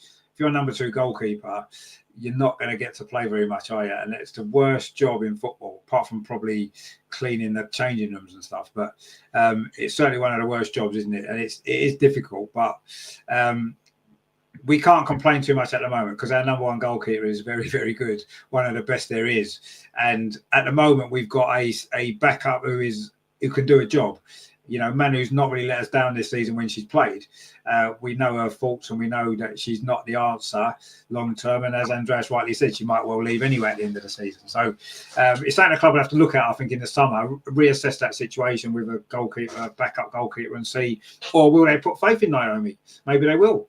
maybe she'll be the number 2, and maybe we'll see more of her next season. But at the moment, I'm not bothered because Daphne's playing, and Daphne's brilliant, and that's the most important thing, I suppose, at the minute, isn't it? But yeah, obviously an injury can happen, and yeah, that would be a bit of a disaster, wouldn't it? Ryan says, Bonmati should come to Arsenal. She must be getting bored of keep winning with Barcelona. Yeah, I mean, why don't we reach out to Bonmati and say, look, right, winning everything is boring. Come to Arsenal and you won't win anything, you'll have more fun. It'll be more fun. You won't win a trophy, but it'll be fun. But you might win the other Continental Cup or whatever it is, the Subway Cup. But you won't win a league or a Champions League. But just come to Arsenal anyway, because we've got a nice dog that you can get to know and stuff like that. And I'm sure Mariona will convince her to come. There you go. But still, Greg says the only problem was changing the badge to this comic badge they've got now. Well, yeah, that wasn't a great decision, was it? And says boring Barca. Indeed, it is. That they are boring, absolutely. Terry says, Greg, you're on fire with the truth telling tonight. Again, 100% agree with you. Wayne says, the thing with Joe was we'd beat all the lesser teams, then practically lose to Chelsea every time. Well, yeah, that's true. Yeah, that was true. Certainly towards the end, there's no doubt. There you go. Lucky says, do you guys think there are any world-class managers in women's football? The men has quite a few. I mean, yes, I would say. I think that the one at Chelsea is probably, you could say she's a world-class manager with what she's achieved in the game. Serena, you could probably say she's a world-class manager with what she's achieved in the game. I think there are. Are there as many as in the men's game? No, probably not. But just because there's a difference in men's and women's football maybe as well. I mean, Andreas, do you think there's too many world-class women's managers? There's probably not as many, is there, as in the men's game? I don't think there is. Not as many as in the men's game, or we don't know enough names of the top managers. Of course, we know Serena and Emma and Sonia Bonpastor and Jonathan Giraldes from Barcelona, who is now managing in the USA. But to be honest, I don't know enough names from other top managers. So yeah, difficult to say. Maybe it's developing thing that the managers in women's football get better and better with the years. But at the moment, I couldn't name enough what I think are world-class managers in women's football. While in the men's football, you can name maybe 10 or so. Let's hope we are building or creating one world-class manager at Arsenal right now. Let's hope. Well, who knows? Maybe in a few years' time, that's what we'll be saying. And I think maybe the reason why that's the case at the minute is because maybe there's not as much profile on the women's game, is there, in terms of internationally and stuff like that, whereas obviously with the men's game, the coverage of it, everybody knows all the managers, everybody knows all the teams because of the TV and everything else, and I think women hasn't reached that level yet, has it? So there may well be a lot of world-class managers in women's football, but either they've not been given those opportunities yet, or we're not aware of them because maybe they manage in other countries that we don't really see the football, do we? We don't really see much of the Spanish league, for example, because it's not shown on TV here. We see them playing the Champions League and we see their results and stuff, but we don't really get to the same in the Bundesliga or in the French league and all this kind of stuff. We don't see enough of it to be able to decide which managers are good and which managers aren't. We just judge it on the teams that win and the top of the league that we see in the Champions League and stuff. Well, they must have a good manager, but maybe there's more that we'll discover as the game gets more coverage, and I think that's maybe part of what's exciting about it. There probably are more world-class managers than we know, and hopefully one day we'll see that, we'll discover it, and they'll all start to become more household names than as they are in the men's game. That is what's going to happen, isn't it? I suppose. Russell Williams said, "Everyone's good to see you. I hope you are doing well, as always." Terry says, "Get Keaton in from City if we're going to keep Rennes Manny." Well, no, we don't want to get Keaton in from City because she's not very good. Greg says, "Muzovic, she's used to being on the bench." Well, yeah, she's quite a good goalkeeper, actually, isn't she? She's, I think she's quite good. She's obviously dropped down since Hannah Hampton's gone to Chelsea. And B says, "I want Tooney." Yeah, but Tooney can't play in goal, can she? As good as she is. So we don't want Tony to play in goal, do we? Terry says, get that West Ham right back. She's good with her hands. Yeah, she yeah, she did quite well. Oh, she maybe played netball or something. She looked like she played netball before. But there you go. But we shall see. LG says, I have to be honest, I'm not fully sold on Daphne. She's great with her reflexes, but she hasn't convinced me on one-on-ones and coming out to claim crosses. I would have preferred Fromes, who is better. I don't know. I would say I'm probably slightly biased with Daphne because I wanted Arsenal to sign Daphne 3 years ago in the Euros when I saw her play for Holland a couple of times, and she was just brilliant. And she's still quite young for a goalkeeper. Is she the finished article yet? No, she's going to improve. She's going to keep improving. I mean, I wouldn't necessarily say how many one-on-ones. I can't really remember facing too many one-on-ones actually, because the way we defended, those opportunities aren't really there that often. So I wouldn't. Maybe she hasn't convinced you because she hasn't had to do enough of it that you've seen. I don't know. Yeah, crosses are a problem anyway, aren't they? I thought the corners against West Ham, she stayed in her line. She didn't come out and command. But then if that's not your strength as a goalkeeper, then let your defenders do it. That's what they'll talk about in training, won't they? Maybe that's what they say. Look, the goalkeeper's going to stay on her line. Defenders have to deal with it. And the goalkeeper, if it comes near her, she'll save it. I mean, I don't know. But I like Daphne. I think Daphne's a brilliant goalkeeper. I think she's one of the best that there is. And yeah, you could look elsewhere. Is Fromes a better all-round goalkeeper? Maybe, and she's a great goalkeeper as well. But I think Daphne is as good as we could get. Definitely, I don't think there's too many better than her. Absolutely not. You know, I think she's better than Hannah Hampton. And Hannah Hampton, I rate her. I think she's a great goalkeeper. I think Daphne's better. I think she's better. I think she's the best goalkeeper at WSL. I do. Who's a better goalkeeper? I don't think Hannah Hampton isn't. The Man United goalkeeper isn't. Tullis Joyce for United, she's very, very good. She plays a top season, and I think Hannah Hampton is better with her feet. Maybe better with her feet, yeah. Yeah, she's better with her feet, yeah. She's the best in the WSL with her feet. And I don't know whether Daphne is all in all better than Hampton. No. I think Hannah Hampton and Tullis Joyce are a little bit ahead of her, but Daphne is developing, and the crossing, and corners, that's still a weakness. But Merle Fromes, this is her weak point too, and she had not a good season first half of the season, and now she's only number 2 at Wolfsburg. She's leaving Wolfsburg, and I don't think if Merle Fromes would sign for Arsenal, I don't think she will be number 1 for us. No, to be honest with you, I wouldn't swap Daphne for any goalkeeper in the WSL. I wouldn't swap her for anyone. I personally think she's the best goalkeeper in the league, so I wouldn't swap her. So, but you know, maybe that's just me. I don't know. But anyway, I mean, we're lucky that we've got a goalkeeper that good. I think so. That's not a problem. The problem is the number 2, of course. But I think most teams have got that same issue, haven't they? So there you go. Egg says there, that's because the women don't get the chance. Well, I don't think it's not that women don't get the chance. I mean, a lot of women's teams have got women managers. It's more the profile of the teams, isn't it? And the leagues that we don't really see enough of them, I think. It's more the profile rather than not getting the chance. LG says Gareth Taylor is world class. He's a world class tit, is what he is. But he's not a world-class manager. Absolutely not. I'm sure that was a joke, actually. Greg says, Renee will be the Dutch manager in the next 5 years. She might well be. She might well be. And I wouldn't rule that out. Lethal Chicken says, Taylor is world-class something. Oh, yeah, exactly. Yeah, he is, yeah. Greg says, Taylor is a joke. Look how he treated Chloe. Exactly, yeah. Aggie says, Muzovic is pregnant. Is she? Yes. I didn't know that. Wow. Well, congratulations to Muzovic. Well done to her. Brilliant. Wayne says Muzovic is good, to be fair, and gorgeous, but she's currently yeah. Well, apparently she is. I didn't know that. So there you go. But fair enough. Greg says, "Is it mine?" Well, we don't know, Greg. You tell us. Is it yours? I don't know. It could be, couldn't it?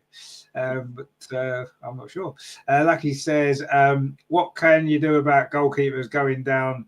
Tactically, it's so annoying. Should be stopped so bad and everything. Yeah, I must admit. And also as well, what I don't like about goalkeepers is when, you know, you're winning and there's a couple of minutes to go, they catch the ball and then they just fall on the floor holding the ball. Why do they do that? It's not just it's more in the men's game, but if women goalies do it as well. Why are you going down on the floor with the ball? You're on your feet, you've caught the ball, just kick it or throw it out or hold on to it for a bit. Don't fall down on the floor.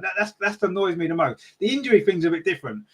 I think sometimes maybe they do get injured. I don't know. Sometimes it maybe is a bit of a time wasting thing and to take momentum away from the team and stuff. I don't know, but yeah, I agree. That is quite annoying actually. It's the one thing in women's football that I think that it's not got too much of the kind of time wasting that happens in the men's game. You don't really see it very often at all. That is the one thing that you do get. And yeah, I agree with you. I don't like it. Maybe the referees need to start getting yellow cards out. It's the only way to stop anything in football, really, isn't it? Start booking people, and then maybe you'll see a difference. Vicky says 9 minutes extra time due to time wasting on Sunday. Well, I don't know where that time came from, actually. When the ball went up, it's like 9 minutes. Honestly, I was expecting about 5 or 4 or 5. So, but anyway, we got through the 9 minutes, didn't we? Lethal Chicken says, I have no idea where they got 9 minutes from. No, I haven't either. It's usually when Chelsea are playing and losing, they get 9 minutes to score a goal. It was unusual a game when Chelsea aren't playing. There was no need for 9 minutes, was it? Anyway, we survived and got through it, so it didn't matter too much, did it? But yeah, I mean, West Ham was a fantastic game. Obviously, we won it, and it was great, and we all enjoyed it, really, didn't we? Yes, we could pick holes in certain aspects of what we play. We said, but when you win a game in adverse situations like that, I think we have to celebrate it and enjoy the fact that this team have shown some character, and they've shown character 1 or 2 times. The Bayern Munich game earlier in the season, we've shown good character there as well. So, that's a positive thing, and hopefully we can take a lot of those positives into the rest of the season, because we've got some big games coming up, of course, starting on Sunday. The FA Cup, our competition. It's our competition. We need to get that trophy back, don't we?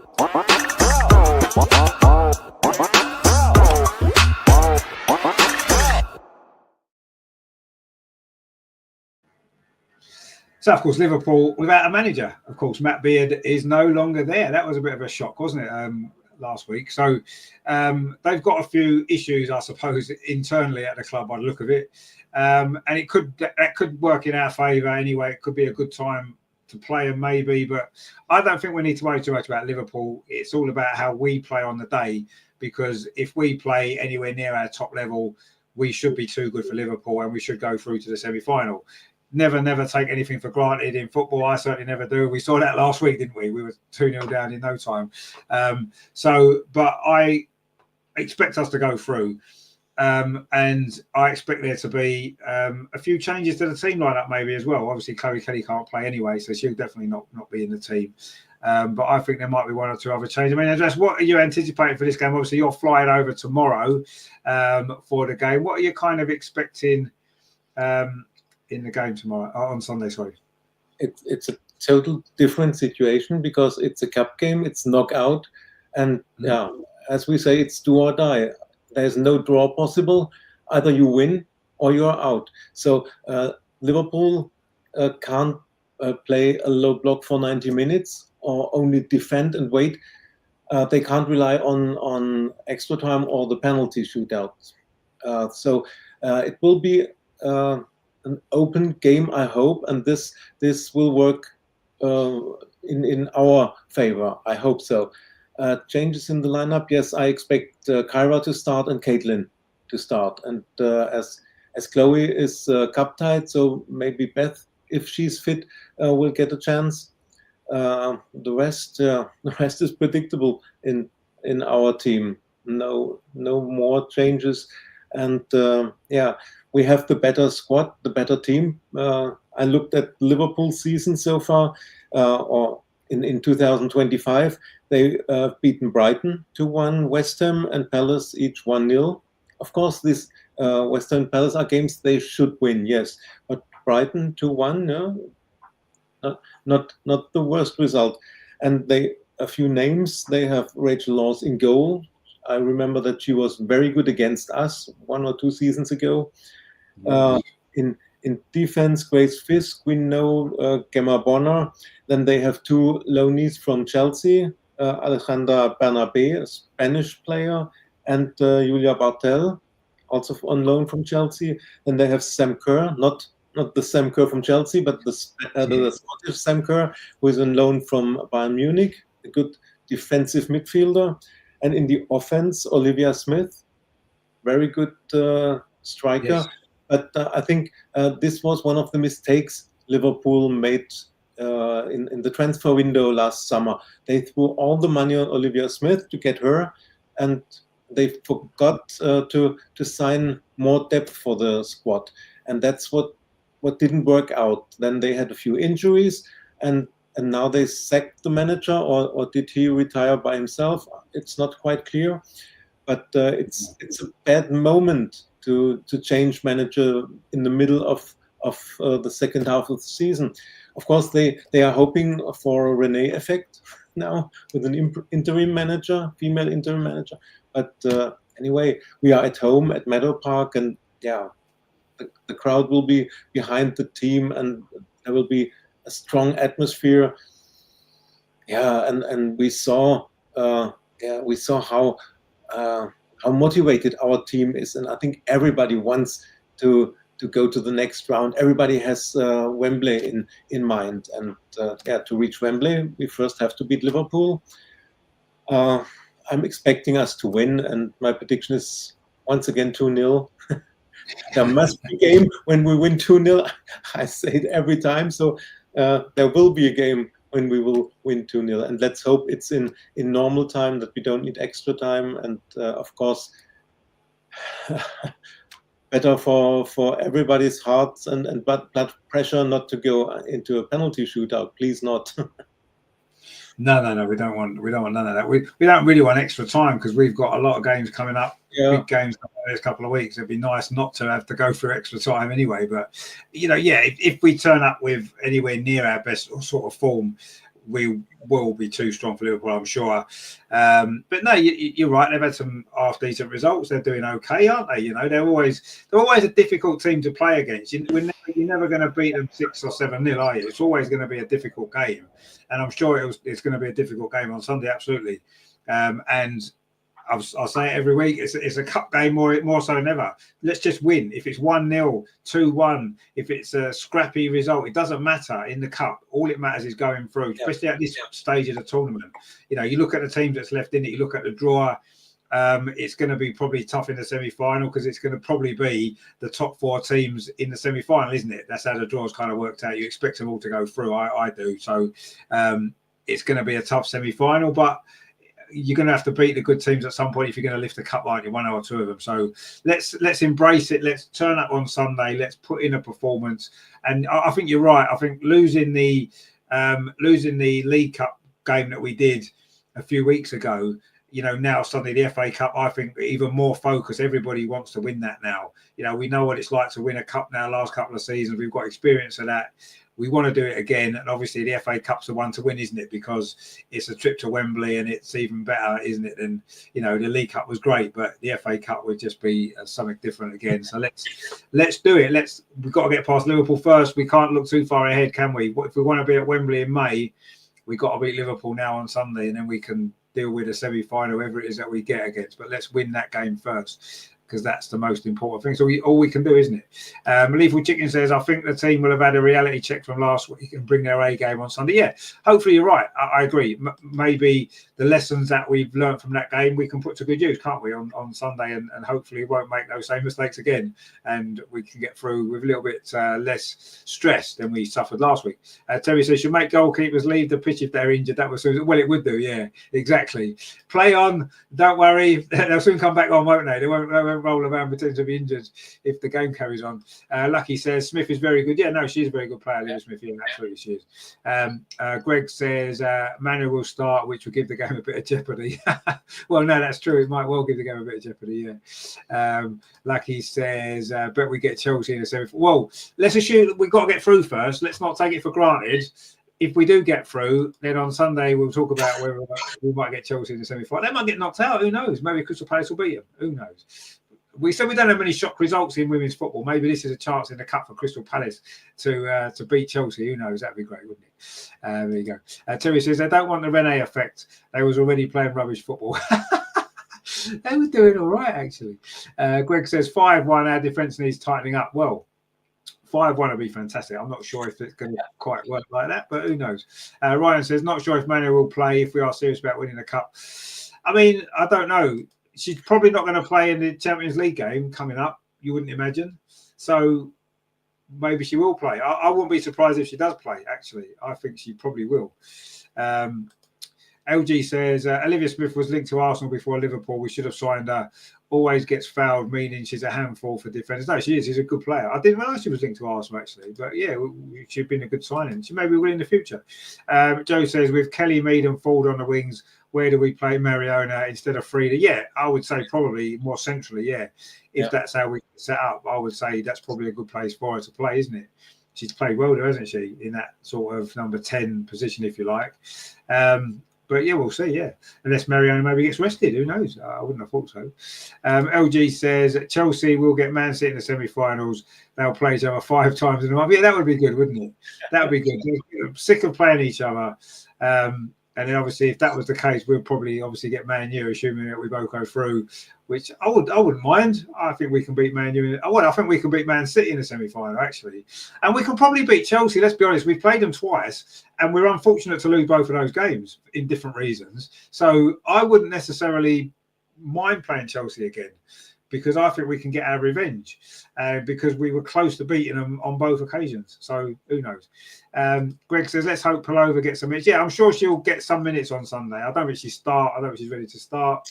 Hopefully she can come on this game. I think last week's game, I think the plan was to bring her on, but the way the game went, it probably wasn't the best game to bring her on into, was it? So, but hopefully this week she'll get a chance to come on. So yeah, I mean, get your score prediction. Obviously, Andreas has gone 2-0, which is his go-to score at the moment. Every game seems to be 2-0. He's got one right, so let's be that'll be right, wouldn't it? Yes, obviously, I think we'll win. I think we should be too strong for Liverpool. Yeah, Manu in goal. The potential of Manu in goal does worry me slightly. So maybe we'll concede. But actually, we've not conceded in the FA Cup yet this season, have we? I don't think. I think we won 2-0 against London City. Yeah. We won 5-0 against Crystal Palace. Yeah, so we haven't let in the goal. We're not going to let in the goal. We're going to keep another clean sheet. I'll go 3-0 because I think ultimately we'll be too good for Liverpool. Ag's gone 3-1. Well, yeah, 3-1 will do. Let's just get through. Lethal Chicken says Chelsea at Meadow Park. That'll be a good game. Well, it would be a good game, but I think if we played Chelsea at home, it would probably be at the Emirates, wouldn't it? Probably, if the Emirates wasn't being used that weekend, you'd imagine they'd play that at the Emirates, wouldn't you? But who knows? Maybe they wouldn't. Terry says we were unlucky against Chelsea twice. If only they didn't score more goals than us. Well, yeah, exactly. That's kind of key to it, isn't it? Really. But so yeah, let's look forward to that game on Sunday. It's going to be a good game. I'm sure it will. And yeah, it's another game at Meadow Park. We didn't seem to have any at Meadow Park for ages, and then suddenly now we seem to have had a load at Meadow Park quite quickly, one after the other. And of course, we do play Liverpool at the Emirates very soon as well, don't we? At the end of the month, so it's all happening, isn't it, at the minute? But yeah, we should win. We should be in the semi-final, and we're going to look forward to hopefully that happening. So yeah, let's enjoy the game on Sunday. Terry's gone 5-0 or Utmed Rene. Well, no, I mean 5-0 would be great, but Liverpool, you don't often get a 5-0 against Liverpool. No one does really. They look at their results. The games are quite tight. They're quite difficult to play against. But I think we've got too much for them, and I think we will win. And it's going to be good. And of course, Andreas will have another vlog for us, I'm sure. And hopefully, Gunnosaurus might appear this time because he wasn't there, was he, last week? He wasn't there at all, was he? No, I haven't seen him last Sunday. Was he on holiday? Or what? What's going on? What's going on there? I don't know. He should be there, shouldn't he? Come on, he's got to do his job. It's not like Arsenal men are at home this weekend because we're not. So he doesn't need to be at the Emirates. So he's got nothing else to do on Sunday. So if he's not there should be questions need to be asked. If he's not there on Sunday, I think. 110 volts has got to agree with 3-1. Yeah, we'll take a 3-1. I'll take a 1-0. To be honest, I'll take a scrappy 1-0. I'm not bothered as long as we win and go through. That's all I care about. Ryan says, yeah, more like 3-1. Yeah, 3-1 will do. Lucky says, no, City beat Chelsea in all 4 games. That would be nice, wouldn't it? That would be good. But anyway, let's see what happens. I'm sure that won't be the case. But yeah, we'd like that, wouldn't we? As I said earlier on, of course, because of the rescheduling of our game next weekend against Everton, it's now on a Friday night, which is okay, but it just means that it's inconvenient for us because it takes up our show time, doesn't it? And having a game on a Friday night, it's no good. They need to be told, really, quite honestly. It's not good enough. Anyway, Lucky's gone 4-0, so that's all right. We'll take that, won't we? We'll take a 4-0, no problem at all. So next Friday we haven't got a show. We won't be able to do it on Friday because the game's on, and we all want to watch the game, won't we? Of course we will. And it is a game that shouldn't be as difficult as it has been for us in the last couple of times we've played Everton. We've sort of struggled a bit, haven't we? We drew 1-1 away last season, and we drew 0-0, of course, at the Emirates earlier this season. So we've struggled against Everton for some reason, and they're a bit of a hit and miss team themselves, aren't they? They have good games, they have poor games, they lose some games you don't expect them to lose, and then they'll win a game you don't expect them to win, or get a draw against us, for example. So I think that's going to be quite a difficult game. And I think with the Champions League coming up, the next game in the week, maybe minds could be distracted slightly as well, and it's natural. You should concentrate on one game at a time, and I'm sure that they will. But I think at the back of your mind, you're thinking, aren't you? There's a Champions League game on Tuesday, and I think that could have an impact. Hopefully, it won't do, but we shall see. Anyway, we might as well talk about that game because we aren't going to get a show in beforehand. So it's the next game that we'll have. So let's have a listen and talk about it.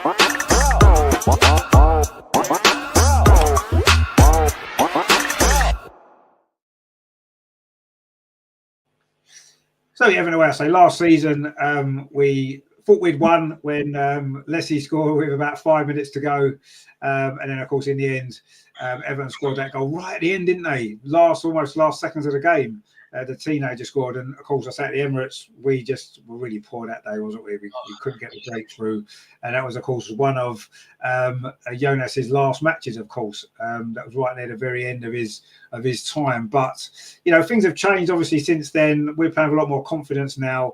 The team are absolutely flying, and yeah, I don't anticipate us having as many problems this time against Everton as we have done in recent times. I mean, Andreas, what do you think is going to happen on Friday? It's a Friday night game, which I don't know if we always play well on a Friday when we've played before, but we should take care of this game, shouldn't we, this time? Yeah, but this game will be influenced by the FA Cup game against Liverpool. If we go through, then self-confidence is growing. Don't want to think if we go out against Liverpool, then the pressure would be enormous high for the WSL. And of course, every player will think already on the Madrid away game a few days later. So you can't switch your mind off and say, I don't want to think on the next game because it's Champions League and it's Real Madrid, such a big name. So a few percent will be in their mind already thinking of the Champions League game. So this will be also difficult. And I checked the Everton season so far. They scored only 14 goals in their games. Right. And with 14 goals scored, they get 16 points. So, and the 14 goals is the third weakest number in the WSL. Only Leicester and Palace have scored less goals. So, and they got their point at the Emirates with scoring no goal, 0-0. But I don't want to be remembered of this game. This was terrible performance from us, and we are much better now. Everton this year in 2025, they have beaten Villa 2-0 and Leicester 4-1. Of course, two teams they should beat to stay in the WSL, but well, they had to beat them and they delivered. And a few names from the squad in goal: Courtney Brosnan or Emily Ramsey, two good goalkeepers. In defense, they have signed in January window Maren Mjelde. We all know her from Chelsea. Of course, she's now, I think, 36. Not the player with the best pace or something like that, but her experience will help this team. And in midfield, Hayley Ladd, a name we know, or the Italian international Aurora Galli, the Holmgard sisters, Danish internationals. And in the offense, they have Katja Snøys. She scored against us, I think, in last season. Then, Melissa Lawley, Rieke Madsen, good players. But once again, they only scored 14 goals so far. So yeah, we should be able to control them. And if we bring our normal performance on next Friday, then we will win there. And I'm optimistic and say no, I don't say 2-0 this time. I say 3-1. And we need the 3 points to be in the race for the Champions League spot. And hopefully it won't be too exciting match. Maybe early goals for us that we can give other players a chance. And as one of our viewers said, Vicky Pelova needs minutes.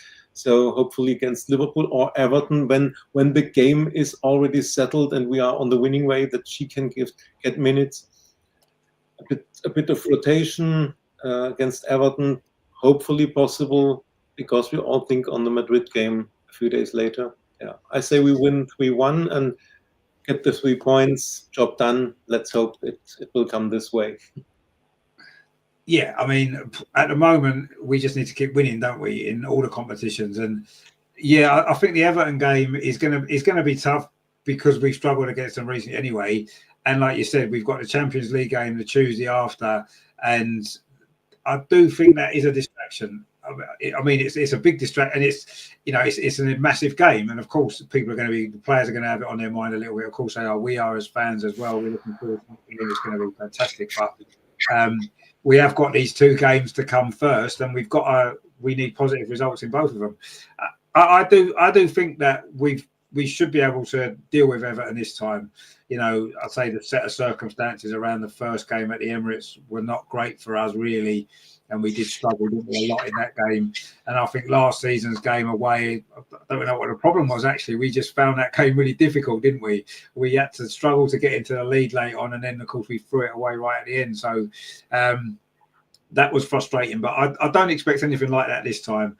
And yeah, I agree. I hope against Everton on Friday, we get the job done early. We can make substitutions. We can rest players ahead of Tuesday. We don't have to keep them all on for 90 minutes because the job's done. That's what I'm hoping. That's the ideal solution, isn't it? We're 2 or 3-0 up at half time. The game's won, done and dusted. And then we can, rotate the squad a little bit more, which I think could be important ahead of that game. LG says our game against Liverpool is on the same time as Liverpool versus Man United at Anfield. Is it? Oh, right. Okay. Well, is it really? Is that on Friday as well? Is it? Okay. Lucky says, when's the semi-final draw? Oh, that's a good question. When is the semi-final draw? Is that on Monday? I don't know. Monday, isn't it? I think it's Monday. Final itself is on 12th or 13th April. The draw now will be probably Monday night, won't it? The draw. Yeah. I would imagine, but yeah, I'm not sure. Well, I don't want to think about that until we're in it. After we beat Liverpool, we'll then have a look and see when the draw is, and we'll talk about it on the show on Sunday. Because I don't like to think too much ahead in the cup games, because I think it puts a bad luck on it. Terry says, why do they always put us on a Sunday or Friday night when we're playing in Liverpool? Yeah, I don't know. It seems to be the way, doesn't it? LG says, we shouldn't take Everton lightly. Absolutely not. We've drawn our last 2 games against them with enough. Yeah, we have, yeah. I mean, strange how it works, isn't it? Ryan says, sticky toffees. Well, they've been sticky for us, haven't they? The last couple of games we've played against them, they definitely have. But hopefully they won't be this time. John said, I'm sensing a loss against Everton. Are you really? The January signs have been good, especially Mario Mielja. Well, yeah, they've made some good signings, but you really think they're going to beat us? I don't know. I'm not feeling that at the minute, I must admit. But anyway, Lucky says Everton beat City, Chelsea struggled against them. Yeah, it's not going to be an easy game. Of course not. I don't think that any game's that easy, really, but we should beat them, shouldn't we? Let's be honest. We should beat them. City tend to have those games, though, don't they? City quite often will drop points in a game you don't expect them to. So hopefully we won't do the same. I mean, we obviously drew with them last year, though. Terry says, I see we're doing the girls' own merch now, and the badges the right way around. Yes, I saw that actually today. There's a line of leisure wear, if you like, designed for the Arsenal women's team. separate to the men's league, which I kind of think is good. I mean, I know we complain on the show quite a lot that the club release too much merchandise, and they do, but I think it's nice that they've got merchandise just for the women's team or women's fans, and I kind of like that idea, and I think it's good. So I don't mind that too much, as long as they don't start going down the same route and releasing new stuff every 2 weeks. Don't do that, but I like the idea of having separate kind of clothing range for each. I like that. I think that's a good idea. I always like the fact that I think the Arsenal women's team should have a different away kit to the men's team as well. The home kit should be the same, of course, red and white, Arsenal, fantastic, that's what we want. But I think the away kit should be different. I know was it last season when we had that third kit, which was different, wasn't it? Was it Stella McCartney one? And I kind of think we should do that every season. We should have a different away kit to the men's team. Obviously, the home kit has to be the same. But yeah, that's something we can maybe look at. Greg says they're all average players, nothing to worry about. Well, I mean, if you look at their league position, you'd have to agree that they're an average. They look an average team, but they're capable of beating anyone on their day. We just need to turn up and we'll be fine. Greg says, let's get the 2-0 prediction out of the way. Well, it was 3-1 this time, wasn't it, from Andre? A little bit different. Like he says, I think the Everton game could be a banana skin. Well, it could be a banana skin, yeah. It's got the potential to be a banana skin, but I'm fairly confident that we'll get a result. I think the momentum that we've got, yeah, the result against Liverpool might make a difference. If we struggle and lose to Liverpool, then the Madrid game coming up so quickly, it could be a tougher game. I think if we beat Liverpool on Sunday, I fully expect us to go to Everton and win. Honestly, I do. I don't think it'll be easy. I agree. I think if we're looking at something like a 2-1, I would say maybe 1-0, a 2-1, a tight game, 3-2 maybe, looking at the recent game. But I don't know. I think that, we'll win and we'll keep that momentum going, of course, to go into the Champions League game against Real Madrid, which is going to be spectacular, isn't it? Let's be honest. It's what we missed out on last year, not being in the Champions League. So, we need to make the most of it. It's a good draw. We said that before. We're excited for the game. It's a game we can certainly win. Absolutely, we can. So let's look forward to that one. But let's not get too carried away. We've got 2 big games to come against the 2 teams from Liverpool first. We've got to win both of them before we can even think about Real Madrid.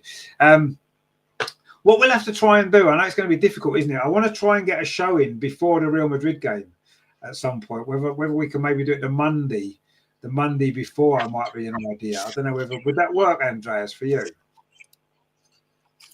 I'm just checking. Because that would be what date would that be? The 17th, I think, isn't it? The 17th. No. I'm at home on the 17th. I have the German podcast Mondays, but it's an hour earlier. So if we start, maybe we can start 7:45 then instead of 7:30. Then the German talk should be over, and I can join here. Yeah.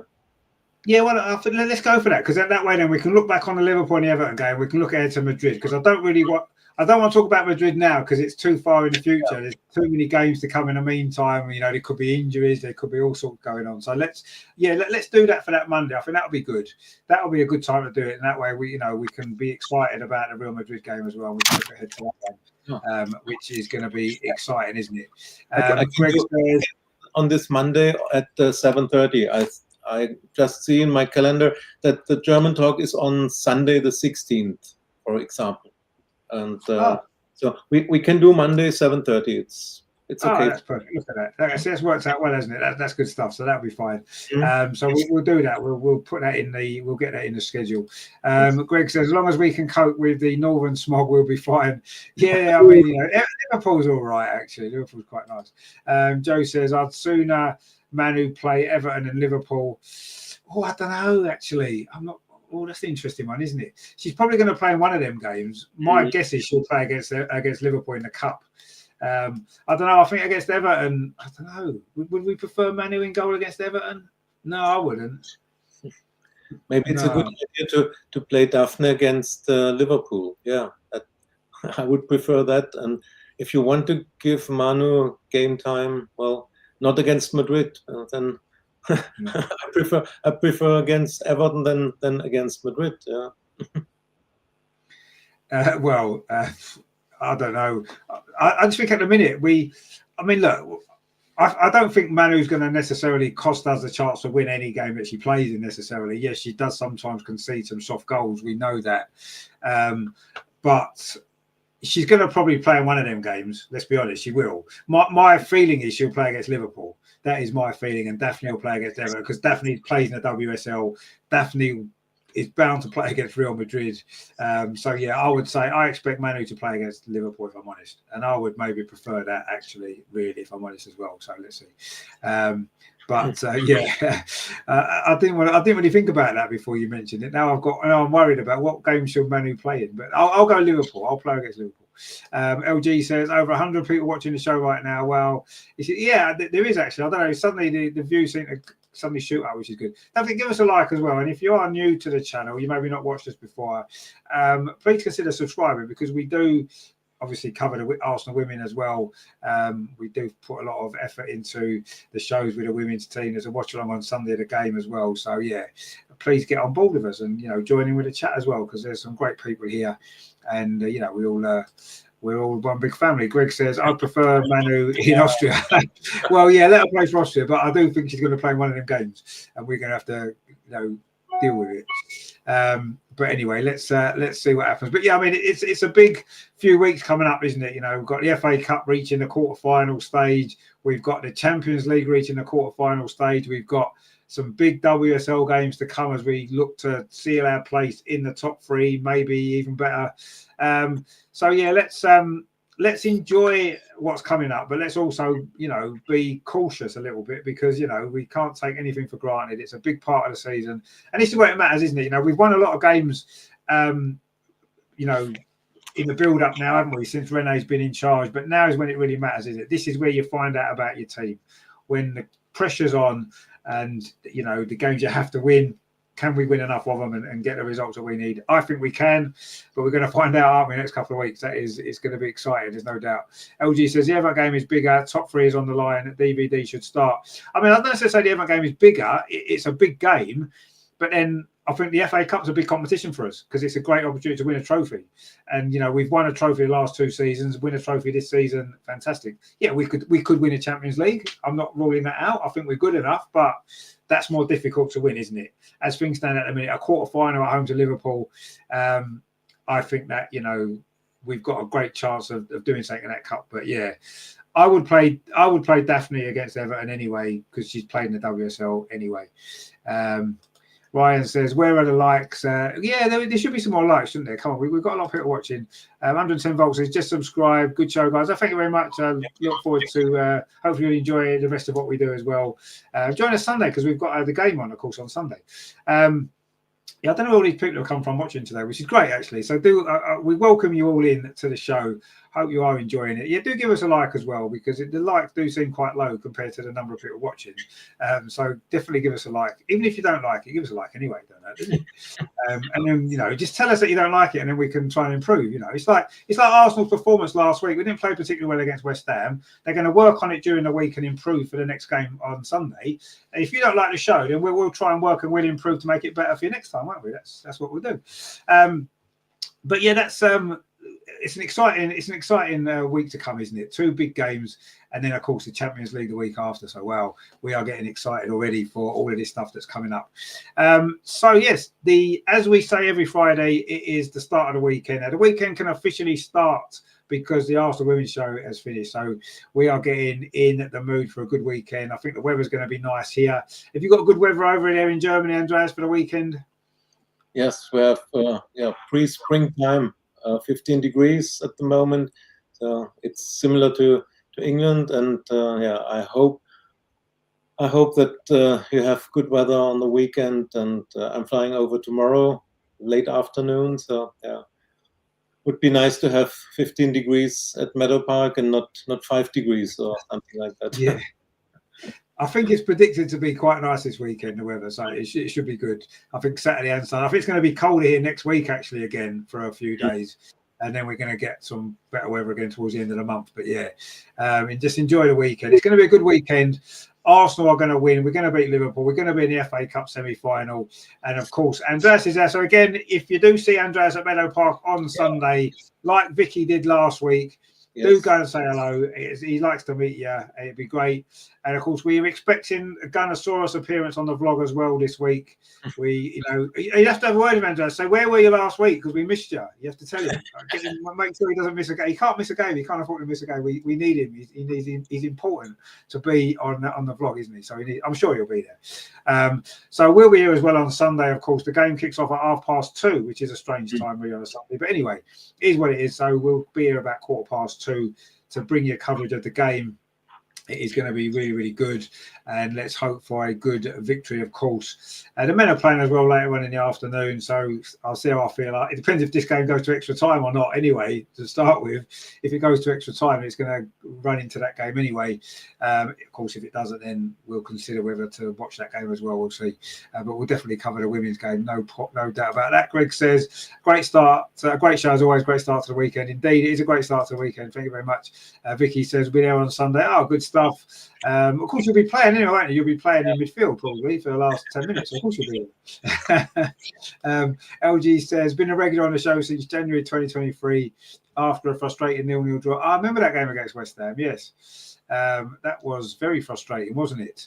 That was when we should. Wasn't that the one we had loads and loads of chances and couldn't score? Yes. It finished 0-0, didn't it? And the goalie played well. It was Mackenzie Arnold. Yeah, she had the best game of her life in this against us. Yeah, it was. Yeah, I remember that was a frustrating game. That wasn't it. We should have won that game about 4-0. I see West Ham's another team that we've generally had problems with against, haven't we, in recent years, like Everton. So we obviously had problems with them last week as well. Let's hope that this is going to be different this time. But I mean, Liverpool beat us last season at the Emirates, didn't they? So we've had struggles against them. We seem to have struggles against everybody, but I'm sure we'll get the positive result on Sunday, and it's going to be good. So I say obviously Vicky's there, Andreas is there. I'm sure there'll be loads of you there, and enjoy it if you are going. 170 guy says FA should plan the schedule better. The men and women games often overlap. No, you absolutely. I mean, we've been saying this probably for 2 or 3 years now. I know it's difficult to plan it all, but what annoys me is I can't see any reason why the women couldn't have played on Saturday. The women's game couldn't have been on Saturday because the men's game's been on Sunday for a while. The Man United game. This is a recent fixture because the draw was only made a few weeks ago. Boreham Wood is playing on Saturday at home. The men's team. Well, we could have played at the Emirates then. We could have played at the Emirates then because the Emirates isn't being used. Yeah, that would be a solution. Yes. Yeah, I mean, I know it's not as simple as that. I mean, we can easily sit here and say, well, let's schedule it then.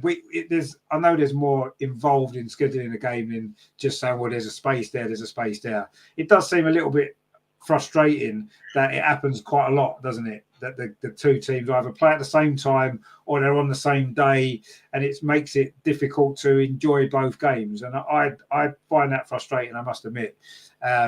And I'm sure I'm not the only one. It affects all of us, doesn't it? Most of us want to watch the men's game and the women's game. And unfortunately, sometimes that's been taken away from us a little bit, that they are overlapping or they're played simultaneously or sometimes one straight after the other. Maybe they need to look at it a little bit more, but what they can do sometimes, I don't know, it is fixed. I mean, could Boreham Wood not have played tonight? Could they not have moved the game to a Friday night? Maybe done that. So the stadium was free on Saturday for our game. I don't know. The pitch is bad enough as it is actually without playing 2 days in a row on it. But it's going to be anyway because they're playing Saturday, we're playing Sunday. So we're going to get the worst of the pitch, aren't we? Couldn't they switch Boreham Wood to the Sunday? That's what they should have done. Switch that one to the Sunday. Anyway, there probably was solutions that could have been found, but they decided to go with it as it was. And, it is what it is. It doesn't matter. We'll enjoy the women's game anyway. We'll catch the men's game or bits of it if we can as well after. And hopefully it'll be 2 wins. This is what we want. LG says, I still haven't recovered from the 2-0 Birmingham loss, which was on the same day as the men's all-white defeat at Forest in the FA Cup. Were they on the same day? Were they? Obviously, I remember both of those 2 games.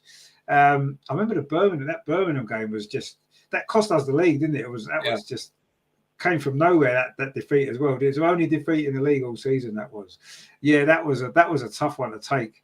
What's that men's game against Forest that same day? I didn't realise that. What at that Christ, that must have been, that was a bad day. I'm surprised any of us have recovered from that one. That would have been a terrible day, wouldn't it? But yeah, I remember both of them games. I didn't realise they were on the same day. Wow. But anyway, that's not going to happen again, is it? We're not going to suffer a day like that again. We probably have done since, actually, but we're not going to this Sunday. This Sunday, we're getting 2 wins. The women are winning, the men are winning, and it's all going to be great for the sunny weekend that we've got. So let's not think too much about horrible defeats, because they just depress us too much. So we're going to enjoy the weekend, aren't we? So there we go. Another Arsenal Women's show. This is, I believe, this is the longest running regular Arsenal Women's show on YouTube. I believe it is. I think we've had the most episodes. I don't think some may have started before us. I don't know. I can't remember any before, but we've definitely had we're the most regular one. We've done the most shows, definitely. So thank you very much to everybody for joining us. I say lots of people watching tonight, which has been fantastic. So I hope you've enjoyed it and you want to come back again. We're here Sunday for the game, so join us for that.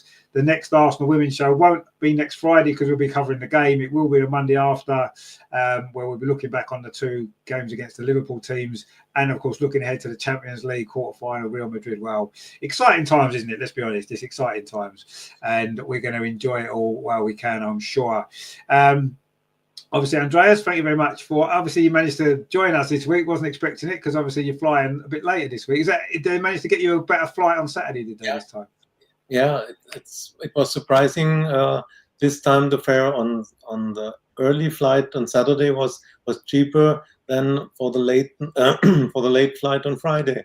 Yeah, I have to check it every time, and what they offer I have to take. And then on Monday I can't return on Monday because they want more than £400 for a flight on Monday. It's ridiculous. So I fly on Tuesday very early. It's the normal price on Tuesday morning. It's strange, but you have to check it every time. So this time I'm lucky to be in the show and fly tomorrow. I'll be at Meadow Park. There will be another match day vlog, I hope. And for all who want to attend the game, just be aware there is again no Thameslink service, no train to Boreham Wood. There's industrial work again, like last weekend. I'm an expert now. So take the bus 107 or 292 from Edgware to Boreham Wood. It's very easy. And the pre-match meeting from the supporters club is not at the Good Companion, as they are closed on Sunday morning. So you have to enter the stadium, and then there is a possibility to sit inside if you want a pre-match meeting. After the game, the Good Companion, the pub is open where you can watch the men's game. Just information from me. No, that's pretty useful. So if you are going to the game, that's interesting to know, isn't it? They want us to use public transport, and then they make it difficult for us to use public transport, which seems a bit crazy, really, because it happens all the time, doesn't it? There's train strikes, or there's works, or there's something going on, and you can never get a train, and they want you to use public transport. Well, if you want us to use it, make it available for us, and we will use it. But if it's not available for us, you're forcing us into driving our cars, aren't you? But anyway, if you are going to the game, just be aware of that. No Thameslink again. So yeah, not ideal, really, is it? But not only the games clashing, it's difficult to actually get to Meadow Park at all due to the train. So there you go. But there are buses running and stuff like that. So drive. Don't worry about the environment. Just drive. It's fine. There's good places to park as well around the ground, so you can find somewhere to park if you are driving. But it doesn't matter. If you are going, enjoy the game, because it is going to be good, I'm sure. And do say hello to Andreas if you do see him. Thanks to everyone for watching. Obviously, fantastic. Thank you for joining us tonight. And all the comments as well, as always, fantastic stuff. Terry says, Richard Lordy, thanks for another Friday night blinder. Greg and all in the chat, come on, you go to goals. Have a great weekend. We'll see you all on Sunday. Indeed, we will see you all on Sunday. LG says, the men are winning. Arteta has other players. Well, yeah, he probably does, let's be honest. But, we need to like be optimistic until we can't be optimistic anymore, because the game's happened and it's played. But for now, we'll assume we might win 2 games. Who knows? The women will win anyway. That's the main thing, isn't it? We'll be happy about that. And if the men can follow suit, then all the better. But we're not necessarily convinced they will, are we? But we live in hope. We always live in hope, though. It's all you can do, isn't it? But Sunday's going to be good. So yeah, join us for that 2:15 or so. I'll be here for the build up to that game, and of course the full match commentary as always. It's going to be good. FA Cup quarter final. Come on, let's do it. Let's get to that semi-final. It's going to be exciting times are coming. So we'll be here Sunday, and of course we'll be here next Friday for the game against Everton, and of course the Monday after that, which is the 17th, for the next women's show. So that's going to be good as well. So yeah, loads of great stuff to come on the channel. Please like, share and subscribe. Thank you to Andreas as always for his insights and statistics, which I know Greg doesn't like, but we like them, so keep them coming. And also the information, of course, the travel information and the meet-up information as well for Sunday's game. If you are going and you want to have a meet-up before the game, get in the ground early and meet up inside the ground and do that, that'd be good. But there was queues last week, wasn't there, actually? Before the game, you said, didn't you? We saw that on the blog, all the queues to get in, which is mad, really. You know, incredible. I remember when you used to be able to turn up at Meadow Park 5 minutes before kickoff, just walk straight in. Those days are long gone now, aren't they?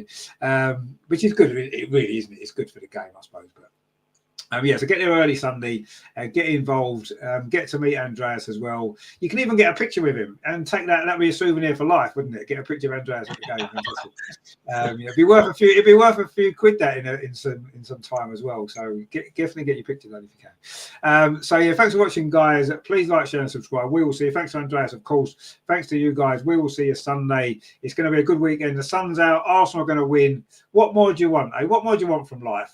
Nothing really. That's all we wanted it. So enjoy. The weekend starts. Come on, you Gunners. We will see you Sunday. Take it easy, guys. See you soon. Bye.